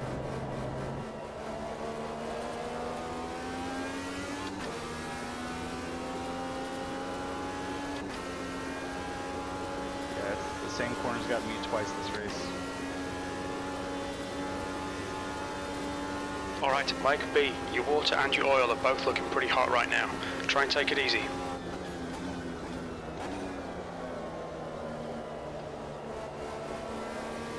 Come on, passing on the left. Car inside. Clear low.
Tyre temperatures are fine.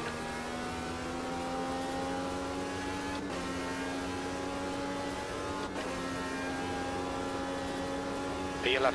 The gap to P5 behind is now 4.2. 2 laps in front.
Blue flag.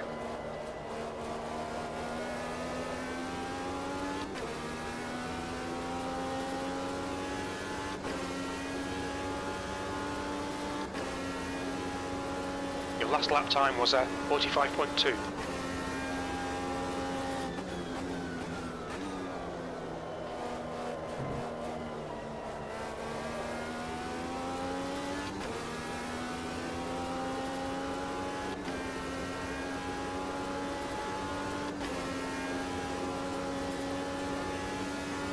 Merchant, I'm gonna pull left, you go around the outside. Appreciate it. Got a car high. Clear high.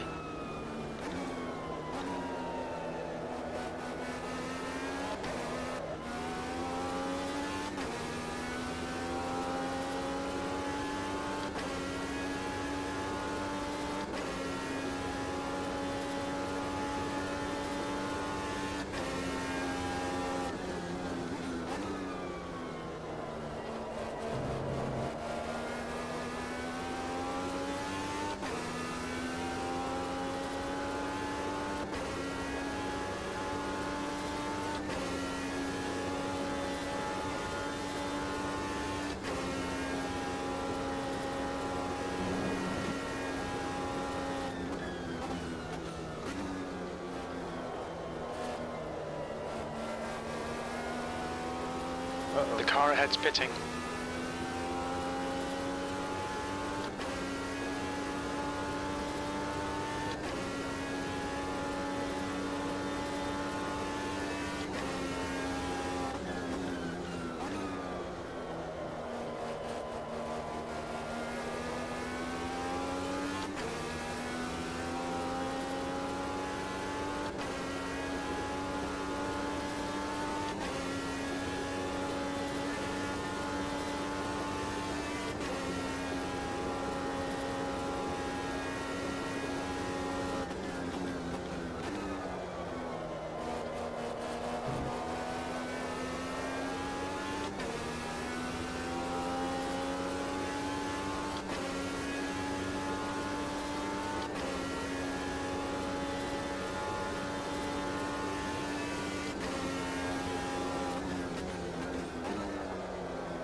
That was a 44.9.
2 to go.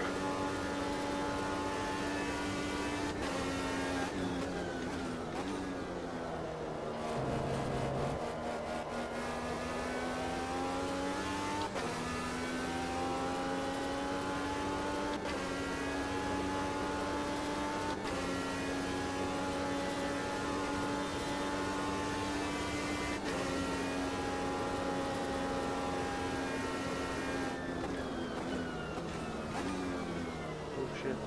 I don't want to take you out, Spiky. I'm guessing you're in fuel saving mode. Car down low. Blue flag, clear low. Last lap.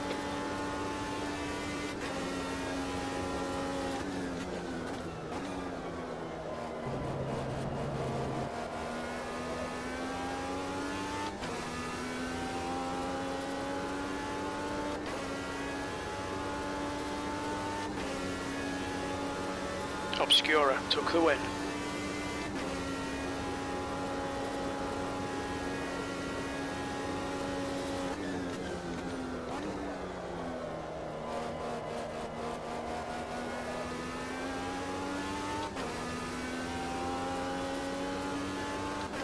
Good win, Mark. Thanks, man. Appreciate it. P11. Okay, yeah. it's over. Bad luck. Mike B. I was gonna say I think I had the car and the strategy to challenge for the win, but too many mistakes. That's tough, man. That last safety car screwed my strategy because I was going to try to fuel save. I knew I knew the max you could fuel the car is like 34 laps. And there was like, what, like 38 laps left? So I was planning out fuel saving you guys on the last safety car came out. You guys dipped in the pits. I was like, shit, I better pit and just splash and run full push. Well, the yellow probably saved me because I didn't pit on the yellow before. Yeah, that Yeah, last level. Sorry, last go level ahead. screwed me because I was going to try to go like 38, 39 laps on that last fuel stint and try to just out fuel save the top of the field. I Yeah, figured Go ahead. Go ahead. Sorry, I figured if I stayed out, I only had to stop one more time, whereas everyone else, even if they pit, they'd have to pit with a few laps left. Mm-hmm. Me and Spiky pit, and we were gonna be fuel save, but then when I saw you dip in, I said I'll just switch to just full push with that second safety car. I'm guessing was my Spiky thing. was Third on major fuel save at the end because I saw him dropping he back was. like crazy. Yeah, he did Yeah. drive. All of a sudden, his pace just fell off. Yeah. Like a lot. That wasn't just tires. That was fuel save because all of a sudden. I came up on he him like just- he was sitting still and I almost hit him. I was like, oh shit. Oh, that sucks. I didn't save that replay because there were some fun battles I had in there. I saved the Wow. replay, won it. I actually had a lot of pace on that track, and I touched it for the first time 5 minutes before the drivers' meeting. The more I raced it, the more it was fun to race. Les, I think you had a pretty good race, didn't you? Yeah, I mean, all on strategy. My pace was in the fucking shitter. Who was I racing at the end? Oh, Against me. is it? It was against Oh, me. really? Okay, Yeah. so I would like to just come out now and apologize for shutting the door on you. You were invisible in my rearview Yeah? mirror. Yeah. That's You a did bug. not appear until you were beside me, and I about shit myself. On the last lap. Yeah, well, when you started closing in, I heard crew chief was like, the car behind is like 2/10 back or 5/10, and I'm like, well, there is Yeah. nobody behind me. No problem, bro. So It was a great race anyway. Dude, Yeah, I had a that really was- that fun was a battle lot of with you fun. too, Orlamish, is that how you say it? Yeah, yes. Yeah, dude, that was a really fun battle. Also, Super Goose, man. That was a wild battle too.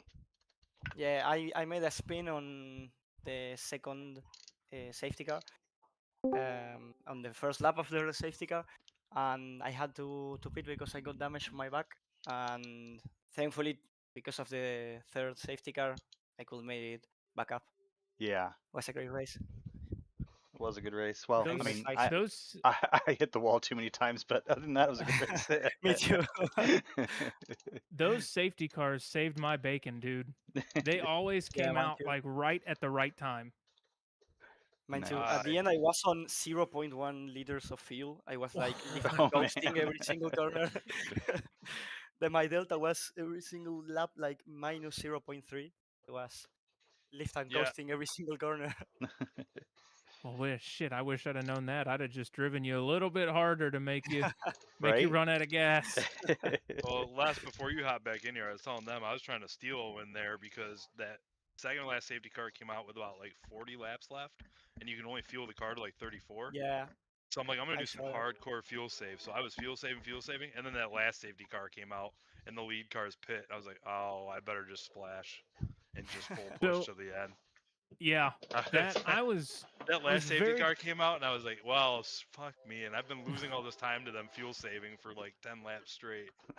Dude, it is the fuel game and the strategy game was black. I got damage, and on the second safety car, it came out like 2 or 3 laps after I got my damage, and I'm like, thank God, this is my saving grace. I'm gonna pit, get repairs, go back out. On turn 3 of my out lap, I hit the brakes deep in the corner, slid right into the wall, and damaged all the Yeah. shit I just fixed. Oh, damn. So I dove back into pit lane and fixed it, and that was lap 42-ish. And I'm sitting there thinking in my head, okay, well, if the guys that are trying to make it on 2 stops are doing what I think they're doing, they're going to come in between 50 and 55. And the next thing I know, I heard Merchant is leading, and I'm like, what happened to Hi-Fi? Like, I knew they were close up front for a little bit, and then I looked at my lap counter. I'm like, it's lap 54. I bet he pit. And I looked at the board, and I'm like, yep, some bitch pit. So my plan was to short fill on that last stop and pit with everybody else to try to jump back into the fight. But my whoopsie in pit lane, or my outlap, I guess, that ruined that opportunity. Yeah, I got also damage on the last corner, and I felt wrong because I could feel the entire laps remaining, like on the 50 something lap, and I stopped quickly. I entered the building, and I forgot to change the refill, so I was all the the time on the last like 20 something laps minus 0.5, minus 1 on fuel, so I Oh, had to save man. a lot. I almost made had it, I that made it. fuel. I almost had that fuel relative down to 0 when that last safety car came out. I almost made it work and got like a 40 lap stint, and then that came out. And I was like, yeah, we're just fuel splash and full push. Another person I need to apologize to is Merchant. I think he's still in here. After you spun and you passed me, you were another one of the invisible boys. Oh, no problem. I figure you just didn't see me coming up, so it was all sitting good. there. I'm sitting there. I was fighting Digweed, I think, and then I'm moving to block the draft, and all of a sudden I start moving down, and crew chief's like, Carlo, and I'm like, where? And then I saw the nose drive past me. All good. Did you? Dude, I mean, was actually. it- Oh, go ahead. No, I was just gonna say, like, Merchant, you were having a good race. Did you lose it on the exit of 1? Yeah, 3 times. Which, and honestly, for how many times you spun out, you kept catching back up like crazy. Like, well, Dude, you had bad pace. the great thing about that corner is that it's so wide there that even if you're sideways, you won't hit the wall. So false. I was able to just keep continuing. I didn't end up hitting the wall. I hit the wall in the same exact spot twice in that man. corner. I went sideways early on in the race, battling Bailing. I was behind him, and then just all of a sudden, my car went around on me in turn 1. Who said that? Oh, Oh, Maddie? Oh, yeah. Turns, Yeah, that was early in those the turns race, right? are so wide. Those turns are so wide, though, it's easy to catch it before it goes all the way around. Yes. I do want to ask, because I tried it tonight and I've mixed feelings personally, but I'm just curious. What is everybody's thoughts on the damage scale tonight? Was it too forgiving or I think right in the pocket? A little Maybe bit for forgiving, maybe. I think maybe too forgiving. I mean, it was Yeah, I think it really it was. worked out really well for this track because it's such a crazy track. Yeah. But I actually liked this track more than I thought I was going to, even though I did wreck a couple times. Like it was actually a really fun track to race. It's Yeah. it's super unique. It is. Yeah, I think it might have been a little too forgiving though, because like I brushed the wall sideways pretty hard and took 0 damage Mm. Okay. at one point. That was maybe just a little too forgiving.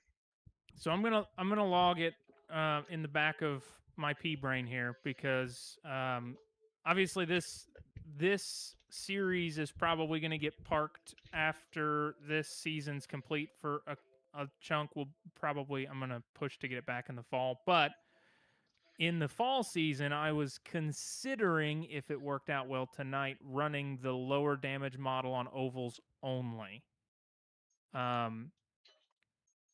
But that's why I maybe. wanted to see what everybody thought because Yeah, you know, I think it will be a little bit higher, but since we are, Ye- at least I me, feel I am like bumping. I think I bumped the wall like 5 or 6 times. So if every single time I had to yeah, pit, it was over from the start. yeah.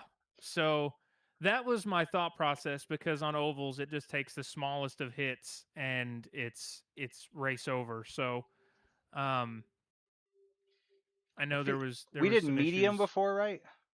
Yeah. So Yeah. it's full damage with medium scale. And Yeah. then I could have done full damage. We did full damage low scale tonight. Gotcha. So medium is My what we normally run. It just seems very unforgiving, even on medium. Yeah. So I liked medium personally, but I mean I know it is a okay, little unforgiving, but you know, I mean, also stay off the wall. I it's say that yeah, as somebody who hit the wall twice tonight. yeah. I totally. I was kind of in the maybe too forgiving camp, but on the flip side, you know, it saved my bacon twice. You know, I fucked Yep. up, spun, hit the wall.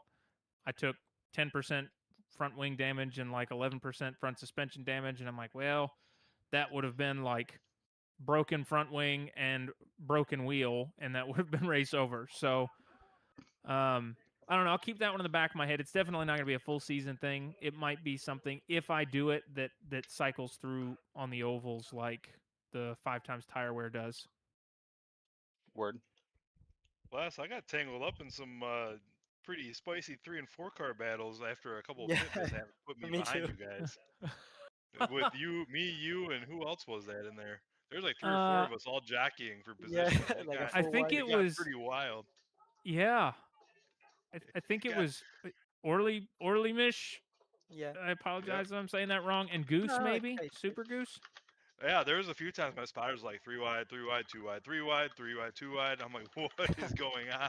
Dude, I tell you, I absolutely love battling down the short straight into turn 3. That is such a fun place to bet because that turn 3 it's a kink. It's not even hardly a turn. So you can just freaking foot to the floor and play chicken into 4. That was some pretty. Yeah, you can Go play a lot freaking. with the late break, like late Yeah. breaking or taking the inside. Yes. Yeah, I had Yeah, a that- couple And you pit get to do the mishaps that switchback tossed me to too. the back, and then that Yeah, put me in I those did. battles. I did that sometimes, and then you have more speed on the straights. So I'm Great assuming track. everybody was trying to make that on a 2-stop. Initially. Originally. That plans were like off to the trash as soon as I hit the wall. I had Yeah. no Broke I my rail wing. honestly had no plans going into it. I was just like I'm just going to try to stay alive and pit when I need fuel. Did you tweak my setup any? Did you manage to get it dialed in for you? I just used what you gave me. Honestly, it worked so much better than anything I had done. I was like, I'm not gonna mess with it. Yeah, that was great. I Thank only you. Yeah. changed the braking bias because 58 was too much. I lowered it to 56. Yeah. Yeah, But I I was can running see that. 50. 50? Oh yeah. And now we know what the winning secret is. He just Yeah. gave away the secret. That's the one thing. Well, one thing I can tell you is I was doing a bunch of setup work the other day, and then today I'm like, well, maybe I'll just see what the guys like Dit on the leaderboard had, and then the few other guys, and I just ended up going with his setup today, and I tweaked it a little bit, to make it race worthy because it was you, fast. you got the So world record lap on this track with IndyCar, with the Formula USA. I, Yeah, yeah, I yeah. have to I ask, got that today. It wasn't like Yeah, that yesterday. at any I saw it. point, and I mean at any point, and you can be honest, we all know, were you afraid that you were not going to win this race? Like at any point, did Yes. you think, you know what, I might not win? Well, I thought I screwed up on the pit strategy because I did not pit on that second yellow or the second to last yellow. I stayed out because I wanted to get within the last pit window for my last stop. Yeah. So I had like 30 liters left. So I'm like, I'm just going to stay out. And then once I pit, I came out like a lap down. And I'm like, oh, fuck.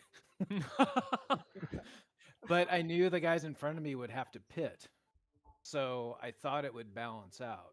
But then the yellow That came was out when the right safety came afterwards. out. Yeah.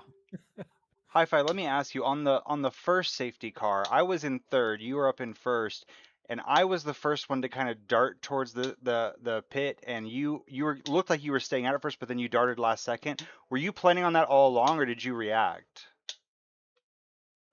Mind games. The time where I kind of did it, I think both ways. Are you saying when I faked it, or It was when I the faked it and then went in? it was on the first safety car. It looked like you faked like you were gonna stay out, but went into the pits. But it was Oh, also after I started swerving to the pits, so I didn't know if you were reacting to the cars behind you or if you were faking us that you were gonna stay out all along. You know what I mean? Yeah, The, yeah, the, yeah. fir- I was totally playing mind games. I was planning on the pitting. first Okay, the gotcha. first the first safety car looked like all four cars in front of me were playing mind games with each other. Everybody was doing like a half. I'm Yeah, going in the pits. No, I'm everybody not. was like, I'm going in the I'm gonna pits. get the No, I'm guy not. behind me. Oh shit, they're actually pitting. Now I gotta pit. Oh wait, but the guy in front of me's not pit. Oh wait, no, he is pit. Yeah, that was the That was freaking pretty first funny to safety watch car. happen in front of me. I was just like, all right, I guess I'm Yeah, I saw pitting. everyone go in and I said, all right, time to pit. Yeah. Yeah, it was just a freaking madhouse. Pit lane was insanely busy, by the way, on that first stop. It was. That was nuts. Oh man. Yeah, that ended up producing a great race. I tell you, I was really happy with my first stop. I went into fuel save mode. I also have to, on my apology tour, I need to reach out to Dickless Rage because I just fucking plowed into him on turn 1, lap 1. Oh no. And it caught me out, man. You go through it single file or by yourself in all the practice, and then you're all bunched up in a double file start, and the Oh, brake dude. zone just comes up so much faster. Oh, I know. I had Um, tried like 1 or 2 AI races just to get used to traffic there, and both times I just wiped out like immediately, and I was like, okay, I'm just gonna hope for the best and be a lot more cautious in the road Yeah. race. That was tough. And I'm like, well, crap, man. Like, I'm way far down. I managed to crawl back a little bit, but not to an extent that I was really happy with. So I started to fuel save. I just leaned the map out a little bit and kept pushing as hard as I could with the leaner fuel map, and I jumped like 5 spots in that pit sequence. That's awesome. Yeah, and at one point I think, I saw second place Merchant go off, and he started against him. So I let him through. I used the slipstream to catch, I think it was you, Les Paul, and Digwid. Yep. Then, like 5 laps later, I passed Digwid and I battled with you until the end. Yeah, that was the end was super fun. I'm Yeah, surprised. I'm I pretty was satisfied with the yeah. result. It And was great. we get to close out the season with Merchant's favorite track. Ooh. I just need some redemption. You, That's if all. I'm not mistaken, you actually really do like Adelaide, don't you? Yeah, and Yeah. I took the over the lead from what was his It was name? Tiago. It Lorena? was it? Lorena. It was one of the Yeah. Tiagos, yeah. And because he pit, and then I overcut him, and then I came out in front. And no and then small I crashed margin. That same, yeah, and then I crashed that outlap. Yeah. This was I was in the freaking Sean and I and maybe even Ted were in the booth just screaming. We're like, "Oh my god, somebody beat this guy on strategy for once." And then we cut back to you and you were in the tire walls and we're like, "No." It was horrible. So yes, I just need redemption. It's actually I a think fun it'll be track. It's tough, it but is it's fun. it is actually a really fun track. The more I raced it last time I was practicing before, I had to sit it out because I screwed up my hand. It is a really fun track. The more I drove it, the more I'm like, man, I could get behind running here. This is like it's like a raceable Monaco. yeah. That's a pretty appropriate description. Man. It's like Diet Long Beach. At one point, I sent a screenshot on lap 29. I was on a 3 wide on turn 3, and in Oh my front there was God. another 3 wide. That's scary for sure. That's nightmare fuel for me, and I wasn't even involved. Right? Dude, I You were was in I front, was right in getting front of me.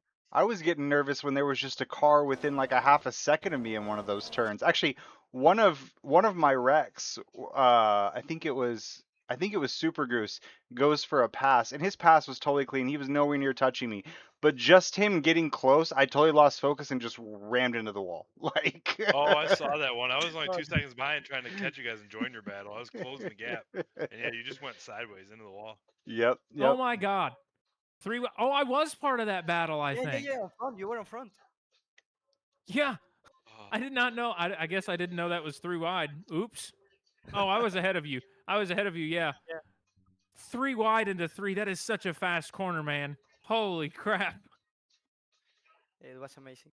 It just Amazing sucks thinking. It sucks thinking about my I'll season. catch y'all this next season. week. See ya. Take it easy, Like- Merchant. Later, Merchant. I'm also going to sleep. Good night, everyone. Brasilia, See you. Brasilia, I got tapped or Yeah. something. Brasilia, if I remember correctly, I got like tapped, like got into a minor incident that set me way back. Interlagos, I got tangled in like a 2 or 3 car wreck in front of me I couldn't avoid. Yep.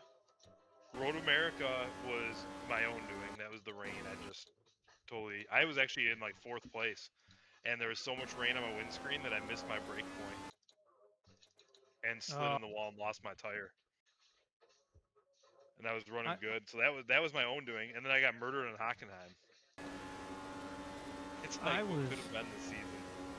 Not present for Road America, and I'm kind of glad I wasn't. It wasn't planned. Dude, I liked but- Road America. I'm usually Really? terrible. Yeah. I'm usually terrible in rain. I'm usually horrible in rain. That's usually my weakness. And I was actually having a good race. I was running consistent laps. I was in like P4, and then all of a sudden, the windscreen coming out in the Canada corner, my windscreen just got so gunked up with rain. I couldn't see anything. I just got distracted by that and just missed my brake point. Just slid right in Damn. the wall and lost my tire. I mean, don't get me wrong, Les. It was challenging, but it was a fun challenge. Like, Yeah, that was actually a pretty fun race. All right, Sean. I mean, it kind of helps that Road America is one of my strongest tracks. So Yeah. I think Like you did. So was the kink? How scary was the kink in the rain? Because that right there scares the shit out of me to think about it. wait, where's the bad, kink? really. The kink is that the one that's usually flat out off of the carousel. Yeah, you come out of the carousel and then you go and you've got the little tiny kink that goes down to the run to Canada corner. Yeah, it's a little okay. tiny kink onto the back straight. Yeah. It's usually just flat out. Yeah, so you do have to lift there in the rain, for sure. I had to at Oh, least. Oh yeah. Like, yeah. Oh yeah, I had to for sure. But not much though. Like you just like lift a little bit and then just ease back on is the bigger part. Like don't just get right back on it either. Like at least that's how I was doing it. In that race, it helped that Road America is like one of my strongest tracks. Like in What- iRacing right now, getting ready for our Thursday race, I'm like 1 second, a half second to 1 second off of like pro pace. What round was that? Was that round 4? That was round 4. Yes. Yeah, it was round 4. Trying to see what I actually got in that round. I don't remember. You finished. I only I was know second. 'cause Yeah, I've got the I was results. very happy with that race. Actually, I finished second. I was thrilled. I was Yeah, absolutely I was thrilled. having a good race, and just like I said, I got distracted and by all the rain on the windscreen, and that was Be- a wrap. But yeah, I mean, this race that we just did tonight, I'm pretty sure that, I mean, I know that Spikey is going to knock me down a peg. I don't know if he has anybody else to contend with, but I'm out next week, so I think Spikey's up in third now, potentially. He is. Gaius Octavian had a decent race. He was Okay. trailing behind about 11 points. Okay. Oh, don't tell me that. He's the one 12 that murdered me on 12 or Hockenheim. 13 points. I should have filled out a ticket for that. Like completely murdered me. Yeah, So I he mean, might have to worry about honestly, Gaius. yeah, and Jeff H will be back next week. The championship is not decided. I know Hi-Fi won, and that's definitely going to help, but Jeff will technically get points this evening because his drop round will return to Tonight. the fold. Yeah. Yeah, so he'll gain points back. Yeah.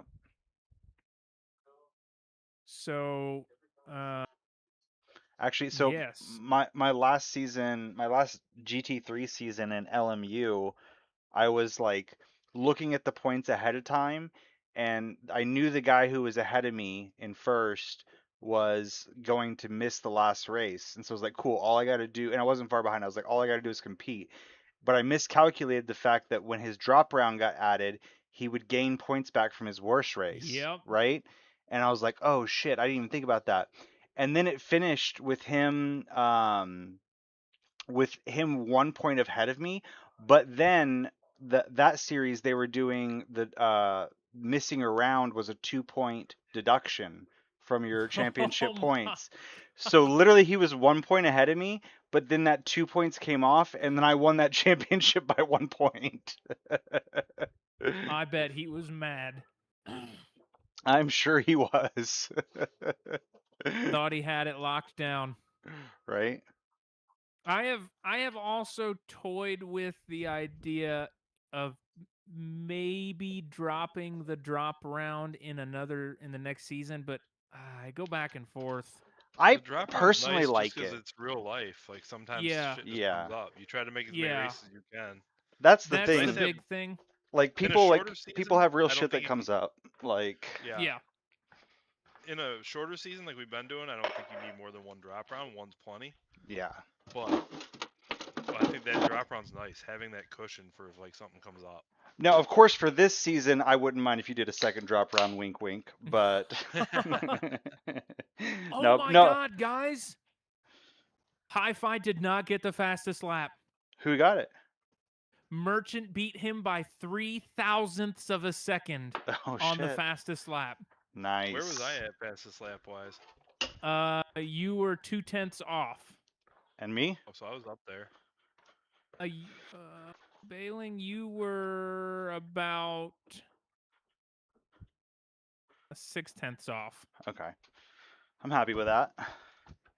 The spread I noticed on that oval was much different than normal. Much bigger than the other ovals. Yeah. On other ovals, it's very tight, and on that one, it was like we've got 43 seconds and 46 seconds. Right. For quali. I'm like, oh, this is gonna be interesting. I actually was really happy in quali to get it into 43 seconds because I was not able to get anywhere near it in any of my practice sessions. Well, I'm glad you made my setup work better than I did. Because I was building for safe and not fast because I knew I had no chance at being fast. I was like, I want to survive. And that car early in the stint, not fun. Well, it was much appreciated, man, because I couldn't build for safe or fast here. Dude, it was, I never would have considered that. When I was building out the calendar, I used historical weather data to determine what the climate would be everywhere that we were racing so that I could build out the calendar dates and have a decent idea of like where we needed to go and when. And Rio de Janeiro, mid-70s, a little bit humid, clear skies, occasional pop-up storms. I'm like, dude, freaking July be perfect. Why not race in July? And then I did some preseason testing, and I'm like, man, I I'm like, I'm not a setup guy. Maybe it's just me, but like I can't get any grip in these tires. Like I try to push and the car's just sliding, and it slides early in the stint, it slides in the middle of the stint, it slides in the end of the stint. It's like I cannot get a clean stint out of this car. I rip the tires to shreds. Somebody was like, "Oh well, I think it was you." You're like, I can't get any temp in the tires." I'm like, "Okay, good, not just me." And Yeah. then I asked Matt to send me the graphics or send me the information to make the forecast graphics, and it said 3 degrees Celsius. And I'm like, well, 3 degrees Celsius? Yeah, That I was has to like, be wrong. I knew I Right. wasn't crazy. I'm like, I said it right. Well, so I'm curious, like, so when you you don't set the temperatures for the server, you just set the date and it pulls the temperatures. You just set the date and the weather type, and it pulls the and it- temperatures off of historical weather date or like Okay. historical Yeah. climate So data. they've just got some bugged fucking data. There's no way Brazil was 3 degrees Celsius in July at any time. and 70 Like, something in December. No. unless this something- is like super high. I mean, there's mountains in the background. Is this place like super high altitude or some shit? It's Like, actually super low altitude. It is okay. very close to sea level. Yeah, there's no way. Yeah. So like I was dreading this race, to be honest. Like I was excited to see how it would race, but I'm like, man, there's not a snowball's chance in hell I'm going to be able to get a car situated for this.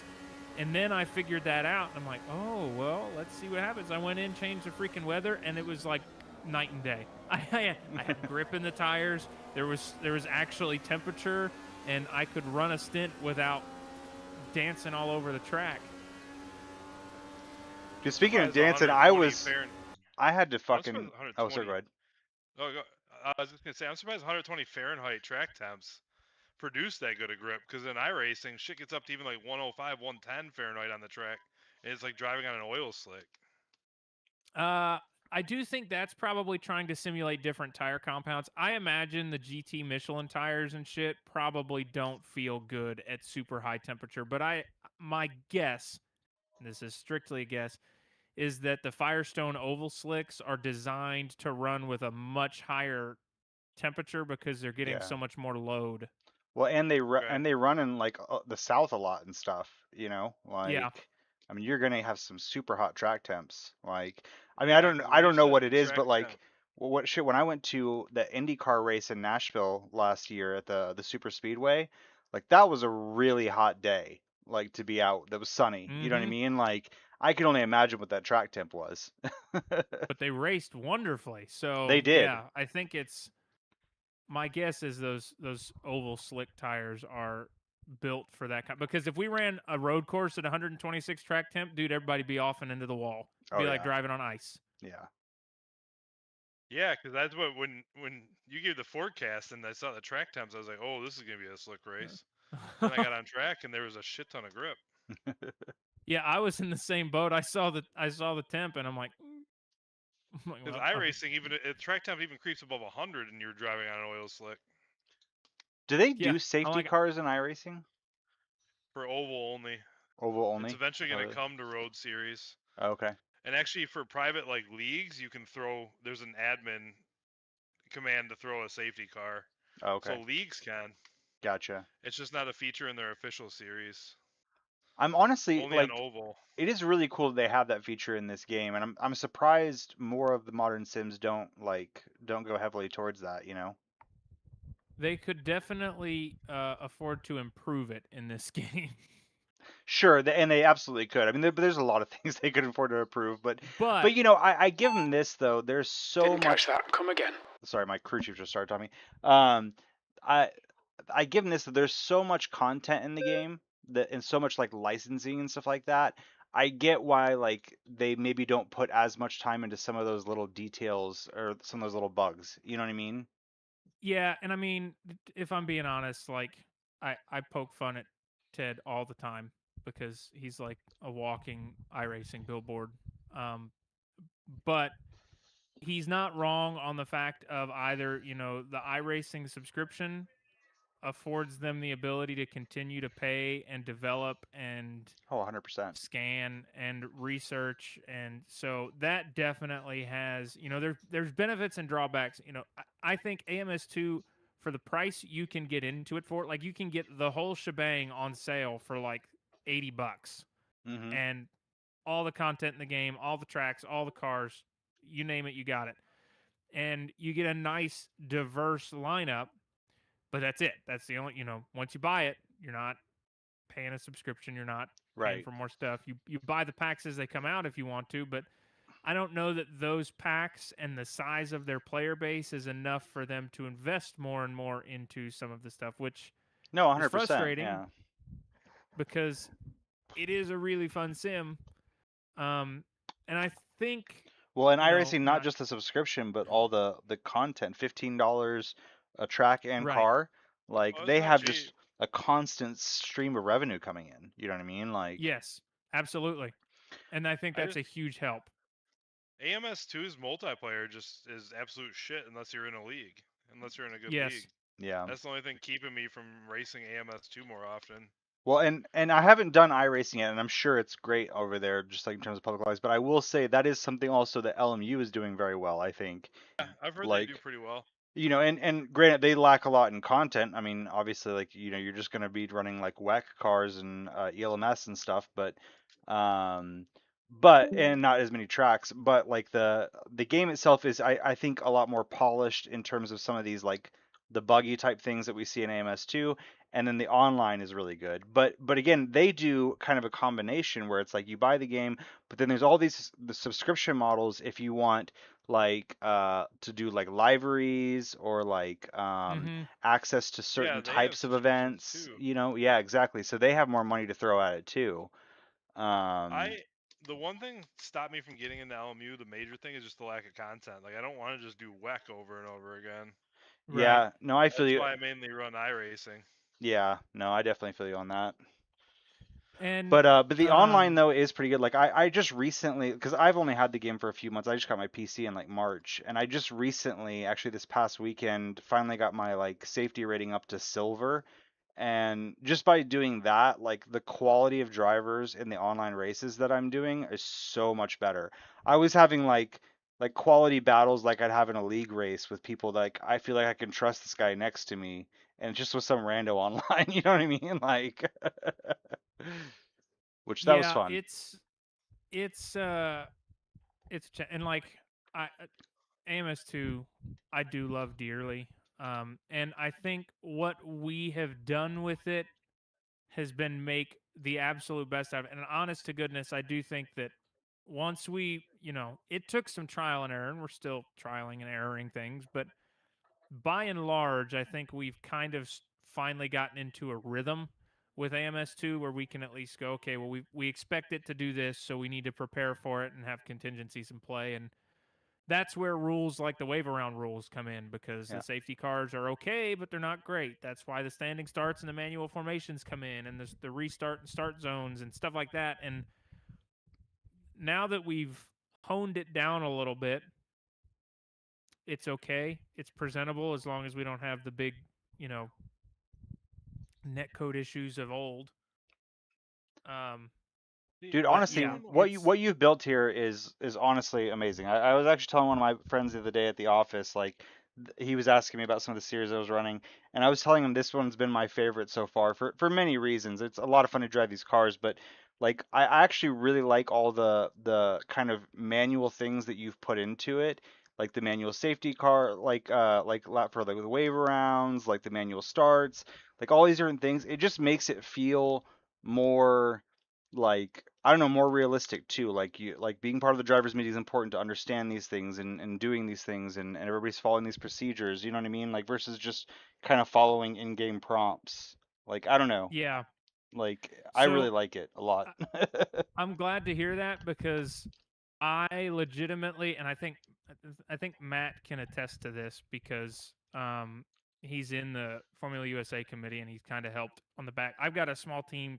I don't do it all myself. I can't do it all myself. I got to, share the blame, and Matt and Jeff H are both on that crew and they've helped, but they'll tell you I was real hesitant to put all these rules in before. Mm-hmm. You know, we didn't have the wave rounds last season. We didn't have the start and restart zones last season. And I was gun shy to put it in because my fear was this is more shit for people to keep track of. What if they get bogged down in all the rules? But I think the first time we did the wave around rule was actually the Indy 500, and it was a smash hit. Like, it went beautifully, and everybody's like, "Oh my god!" It's like it worked. It was great. I had an incident, but I was back again. Crazy Mittens at one point was 6 laps down and ended up leading the damn thing for like 12 or 14 laps. Yeah. So, seeing it in practice, then I'm like, okay, it works. And then hearing you say, yeah, I like all the manual stuff and putting more in the driver's hands. That's stuff that I appreciate hearing, because I was really, it almost didn't make it into the season. Like, I was that on the fence about it. No, I mean, I'm really glad that you guys did that.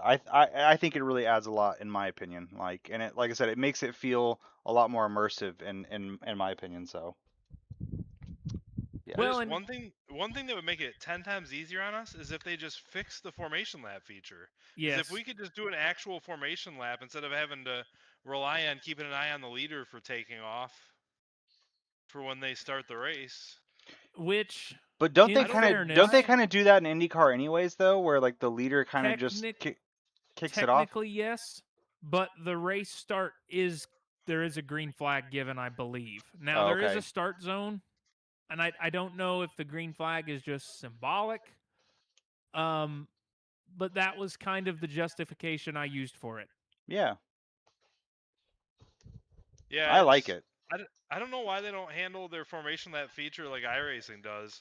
Because iRacing has everybody start at a standing start even for the formation lap. Yes. So it just avoids all the connection issues. The problem with AMS2 is it dumps everybody in mid-formation lap. So if somebody has an internet hiccup while it's dumping them in, all of a sudden you get grid penalties handed out because people are passing when they shouldn't, even though they didn't pass. So wait, does it do it kind of like it does the AI, but obviously people are actually lagging to connect? Yeah, it Like, drops you in like mid-formation lap and then oh, gives you that's control of your shit. car after like a 3-second countdown. Yeah, that is shit. Cause yeah, like actually even LMU does it nice, like with cause you can do like the full formation lab, I think, at LMU, where you can start from the standing start grid and go around and line up and stuff, or you can do the short formation where it starts you like in sector 3, but everybody's sitting still, and then once Yeah, everybody's loaded, then iRacing you go. Like, iRacing does the exact same thing. They have some tracks they do short formation laps, some they do the full, and but you always start at a standing start, so you avoid that connection hiccup right. because it waits till everybody loads in on the grid at a standing start. It seems like that'd be a fairly easy thing for them to fix. Like, They'd have to Yeah. actually care about multiplayer for that because the yeah. feature works fine Yeah. for single player. Well, yeah, Because because everybody's in. it's The weird AI's 'cause it already in drops there. you in yeah, it's weird because Well, it drops but you in mid formation lap, but at the same time it works because you're not relying on an internet connection. Right. even in the AI one though, I will say, especially on ovals, it works in terms of you're not getting those like weird penalties and stuff. But I don't know if you've seen this in some of the ovals with the AI. Sometimes some of the AI will just like all of a sudden like slam on the brakes or do something really weird, and the grid is all spread out before the start. Have you seen that? Yeah, I've seen it. Depends on the Yeah. track. Yeah. Depends on the track. Yeah. But I was practicing for Indy, and that kept happening to me where I was trying to start kind of like midfield, and like it would dump me in, and like everybody ahead of me was all gridded up, but like because it takes me a second to like once it gives me control to get going, then I see behind me all these like AI are like some of them are slamming brakes, some are not, and then there's like this whole kerfuffle, and like all the cars behind me are all like out of whack. You know what I mean? Yeah, I think it's just if they could iron out the race start procedures, I think it would be fine. And it's, in my opinion, a very simple fix. I'm hoping, and this is optimism, not, I guess, like, I'm not expecting, I'm just hoping that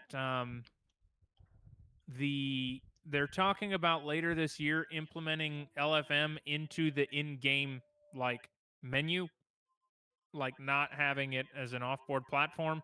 And I'm hoping that if they do that, maybe they make some improvements to the multiplayer side of things. I'm not going to hold my breath on it, but if they were going to do it, that would be when they do it, What is LFM? in my opinion.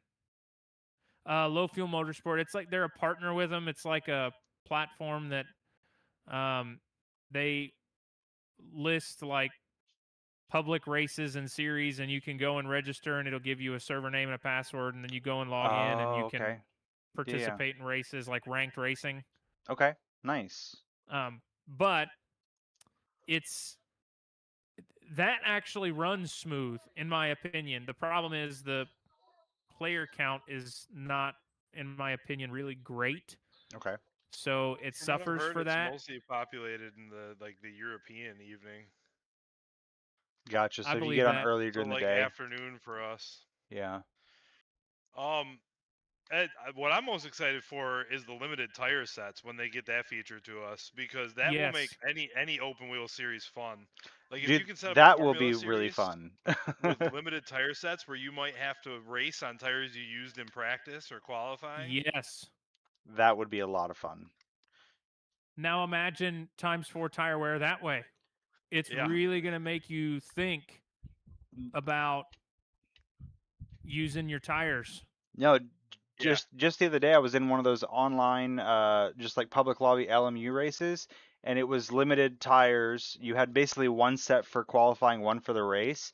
And in the first lap of the race, I got squeezed in a 3 wide, and it gave me a puncture. And so I had to go back to the pits and take like one of my like quali tires or whatever. Like so then I'm on like 100% tires and like one like 85 tire. Like Yep. It's interesting. it was fun. Yeah, Like that will definitely be included in the next season of Formula USA if it is implemented Yeah, we just in have to figure out time. what a good limit is. yeah, had to I'm play with it a I'm little bit. gonna I'll take stock of it because my philosophy is in the actual series they do I think 6 and 6 for the whole weekend, and obviously they're putting a lot of miles on them. So I don't know if maybe I do 2 and 2, so you get 4 sets of tires. I think just firing from the hip, that would be where I'd start. Yeah, so in Um, this game you can do fronts or rears, right? But you can't do like front left, front right, right? Is that right. correct? Okay. So I wonder if they'll do it by sets or by number of tires. You know what I mean? That is a good question. I've never actually tried to configure an Indy car with 2 different compounds on it. I don't know if Okay. it works. I think I it know it does. does it. I know it looks like it should. I just don't know if it does. So like I know when I was doing like ACC back in the day, like that one is like it's sets, right? Like you change all 4 Yeah. tires, you get sets. How many sets do you want? LMU they do it per tire, but also in LMU you can change an individual tire. You can run a front left soft and the other 3 mediums if you want or whatever, right? But you Yeah. like your tires are counted individually in terms of your like allotment. With this game, if they're doing fronts and rears, I wonder if they're going to do it as whole sets or individual tires. Or, yeah, I don't know. That's a good question. But I think at the end of the day, if I had to pick a number, I would probably pick, I guess it'd be 8 primaries and 8 alternates. I think that would be a good number. Because realistically, right, you're not probably going to want to practice on the fastest tire compound available. Right. You're going to want to save that for the race. So then you're going to practice on the blacks and probably switch during qualifying, or maybe you don't. Maybe you're like, yeah, you know what? I don't think I've got the pace in qualifying. I might keep the softer compound in the pocket and use those in the race because I know all the guys at the front of the field are going to rip through them. Yeah. So I really, really want that added. You have no idea how bad I want that added because it is like the missing thing to make me just all sorts of giddy about this championship. Well, and Like when you're that'll also second be place merchant and you accidentally qualify on hard tires. What was that last race? Yeah, and then you've got an extra set of softs in the bag. Cannot believe he did that. That is insane. But then still qualified like P2 or P3. I'm like, well, that makes Dude, me feel like shit. right? Yeah, that was nuts. Well, and that'll be another thing I think to look out for too is whether or not they do count the practice because I know again like ACC I know like your sets that you use in practice count, but in LMU you can use unlimited tires in practice. Your sets don't count until quali and race. So You know what I I mean? do believe, I think I read somewhere their verbiage was per weekend Per or per weekend. event, Okay, I nice. guess. Yeah, yeah. So I think that's the better. I honestly yes, I don't like that LMU does unlimited during practice because I think it makes people just kind of like a little reckless in practice with their tires, yeah. I mean, which yeah. yeah, like There's no strategy to it. If right, you have to make your tire sets stretch 3 sessions, right. then you really have to be methodical about when you use them. Right. And if you spin out in your first couple laps of your practice session, you've got major flat spots. You have to make the decision, do you still want to practice more and or do you want to just keep practicing on your flats or, but you're probably not going to want to take another new set. You know what I mean? Like Yes. You know what? It's been a while since I've done it, but that's one thing AMS2 actually does well is flat spots. If you flat spot a tire, Holy crap! Is They that do. not a joke?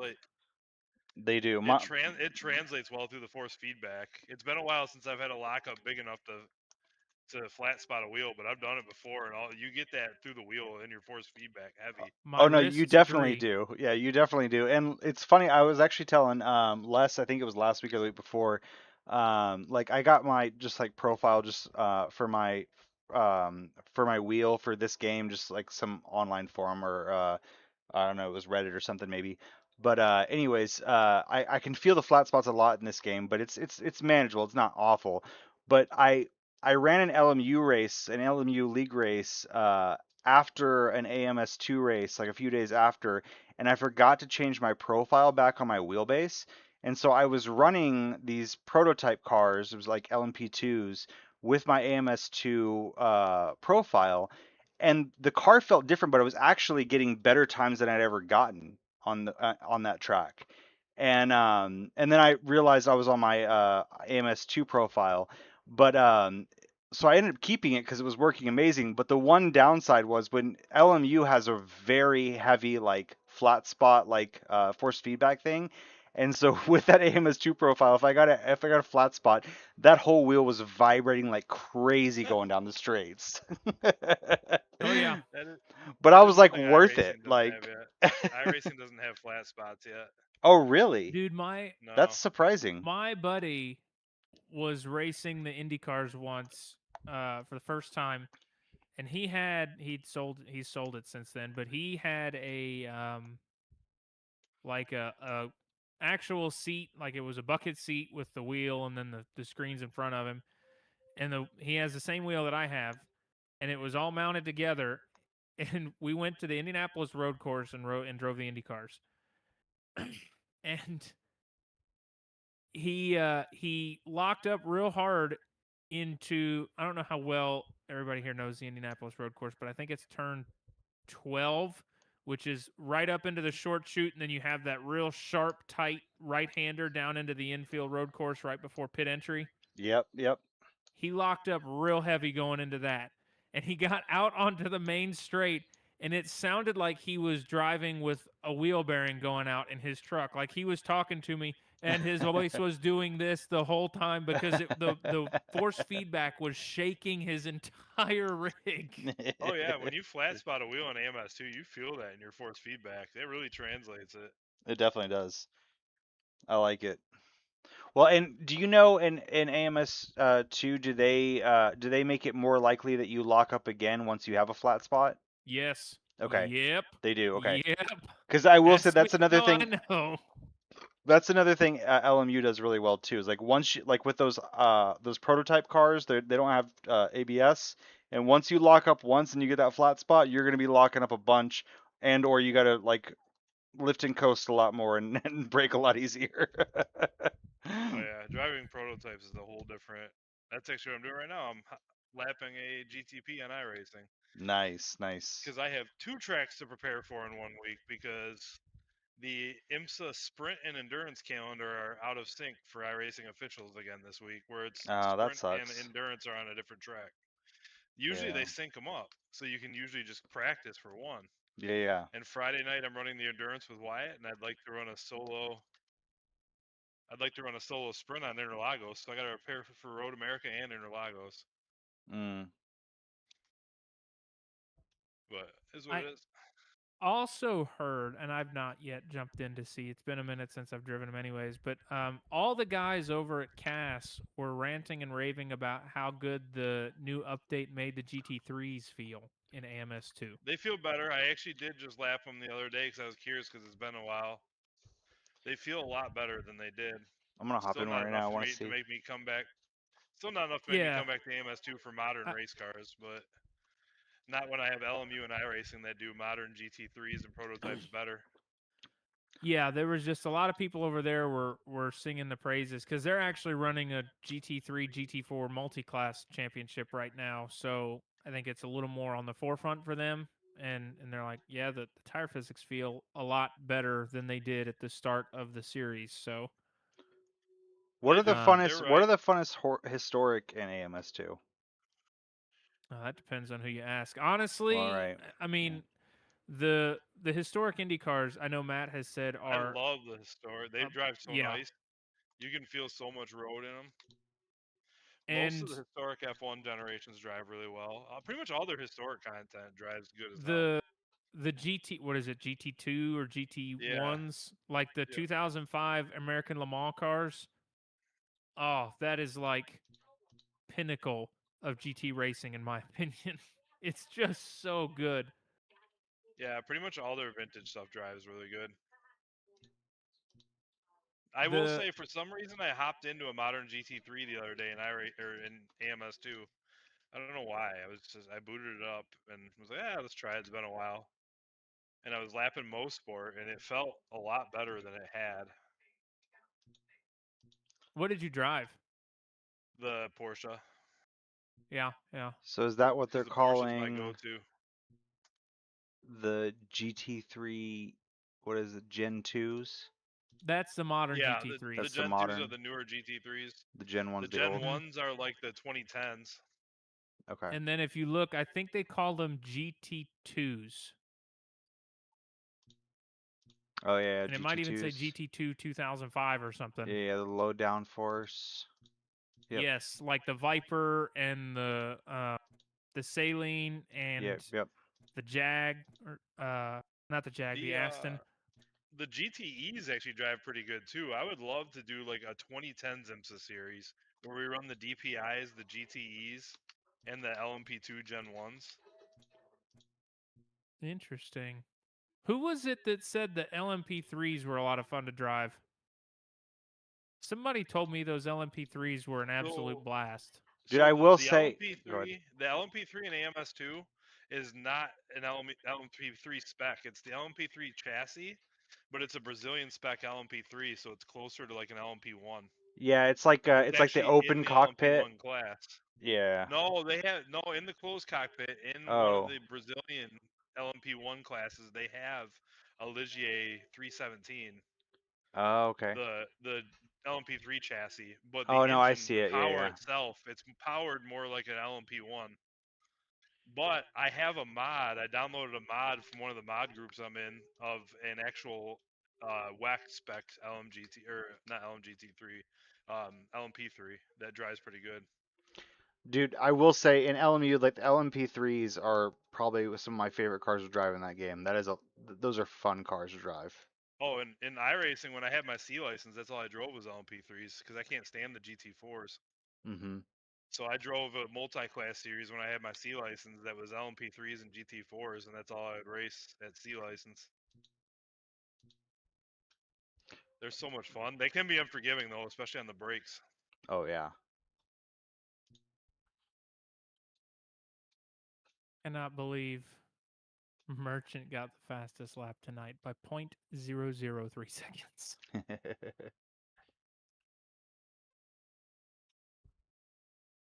I can't believe my pace was as good as it was. It was actually pretty close to those guys. I just had a couple mishaps that set me back. Yeah, dude, that was refreshing to see.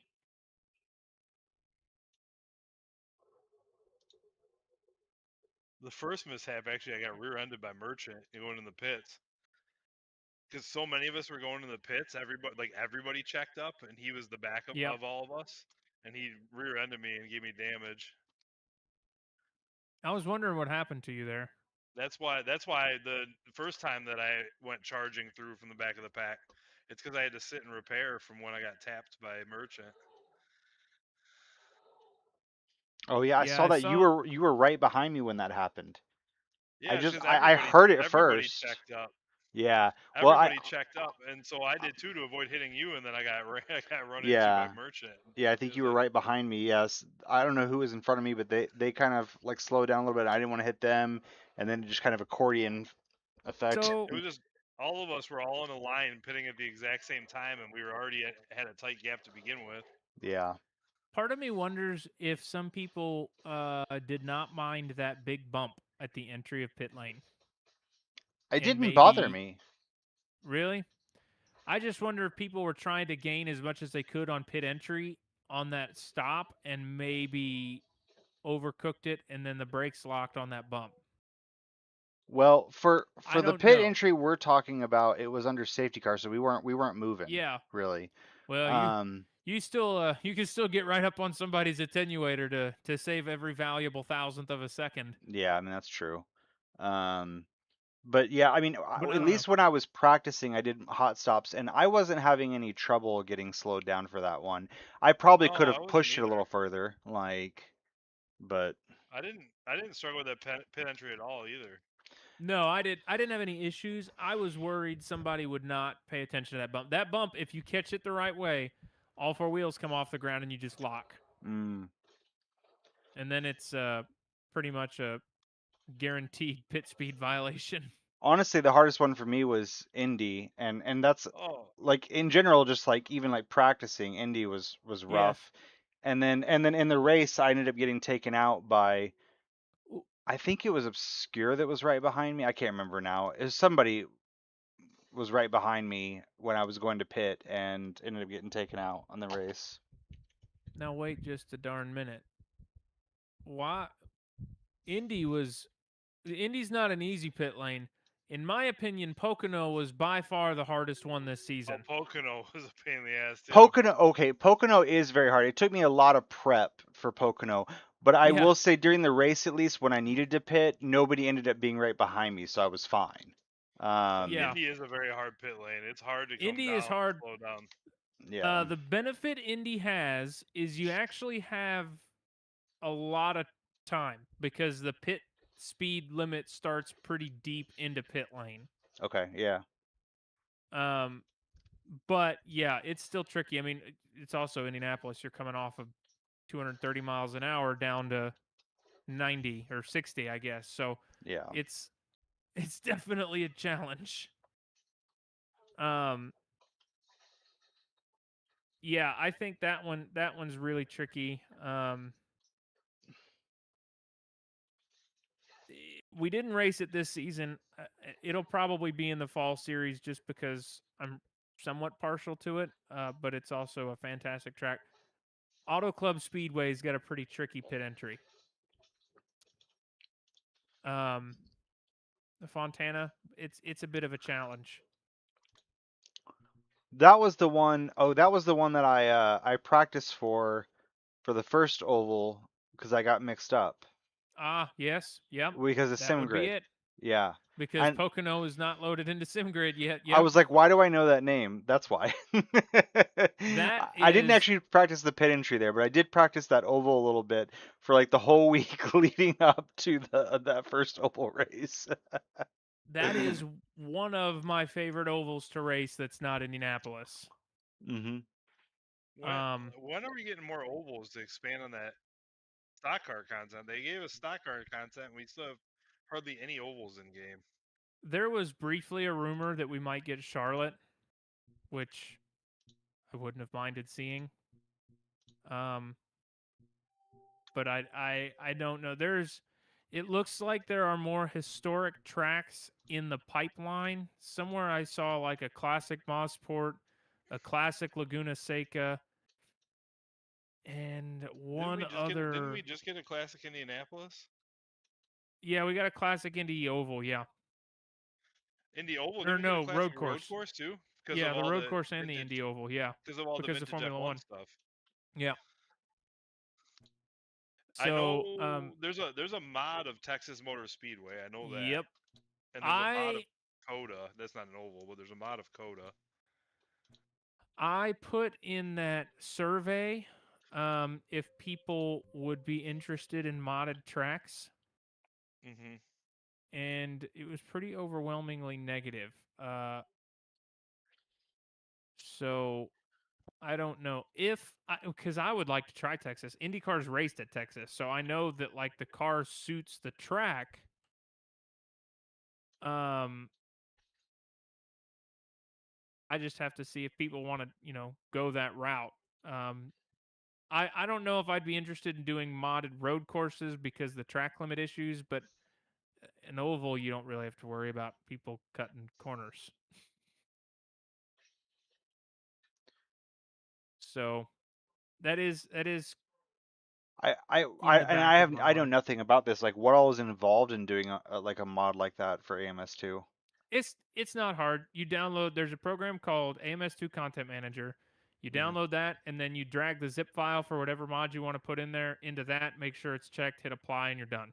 Oh, okay. That's not bad. Content Manager made it really easy because before that you had to actually go in the game files, drop the folder for the mod in the correct folder in the game files. That's what I was worried about. If you have to actually go into folders, because that I am really shitty at. There's a Content Manager now, and it makes it super easy. You literally just drag all the zip files out of every mod you want. So I have a bunch of skin packs off of overtake.gg. There's a bunch of real life skin packs. Mm-hmm.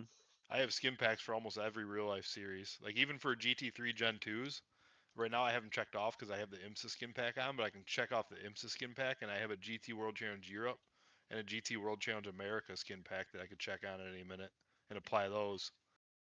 Nice. And you can turn off and on mods. So if you download like multiple skin packs for the same cars, like for the GT3s, for instance, like if I wanted to emulate like a World Challenge Europe race, I would just load that skin pack and check off the IMSA one.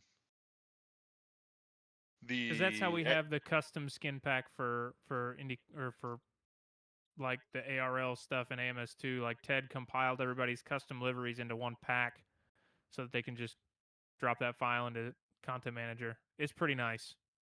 Yeah, and right now I don't have it installed just because we're running a Formula USA series, but I have a skin pack that's all the real life IndyCar liveries on these Formula USA cars.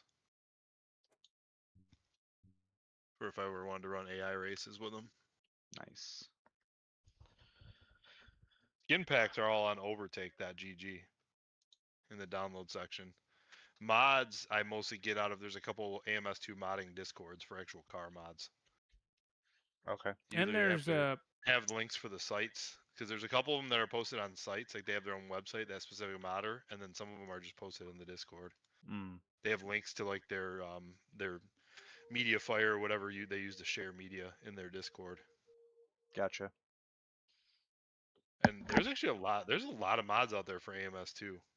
I actually need to reinstall most of mine because I have to download all the. That's the only thing that sucks is. So if they update the physics in an update at all, it breaks all the mods. So I have to go back in and I have to re-download all of the car mods I have and reinstall all of them because they just updated the physics on most classes. So do the people making the mods have to make updates as well, or you're just like the original file will work? No, the people making the mods have to update their mod. Got it. To match. Otherwise, it points at something wrong in the files. Gotcha. So I'm in 2 different modding discords. Like there's this one, different mods. They have like the 2019 Aston Martin Vantage. Well, actually, we have a Vantage GT3, so we don't even need that mod anymore. They have a BMW M3, an old Corvette C7 GTE. They have a DTM, an older DTM mod. They have a lot of mods actually. Nice. Well, I am a little sad that I'm gonna have to miss next week, but it's been a really fun season with you guys.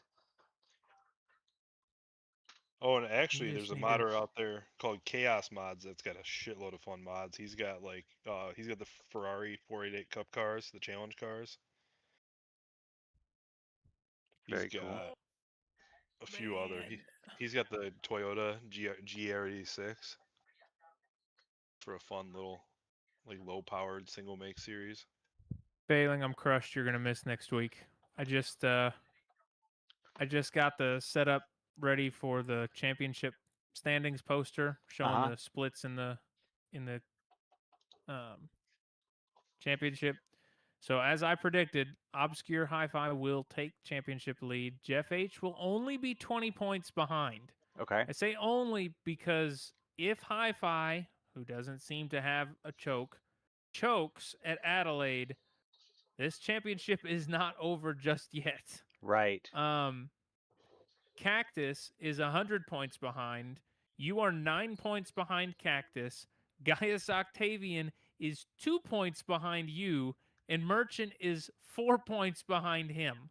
Oh man. Dude. That is going to be a great battle, and I wish I could stay a part of it.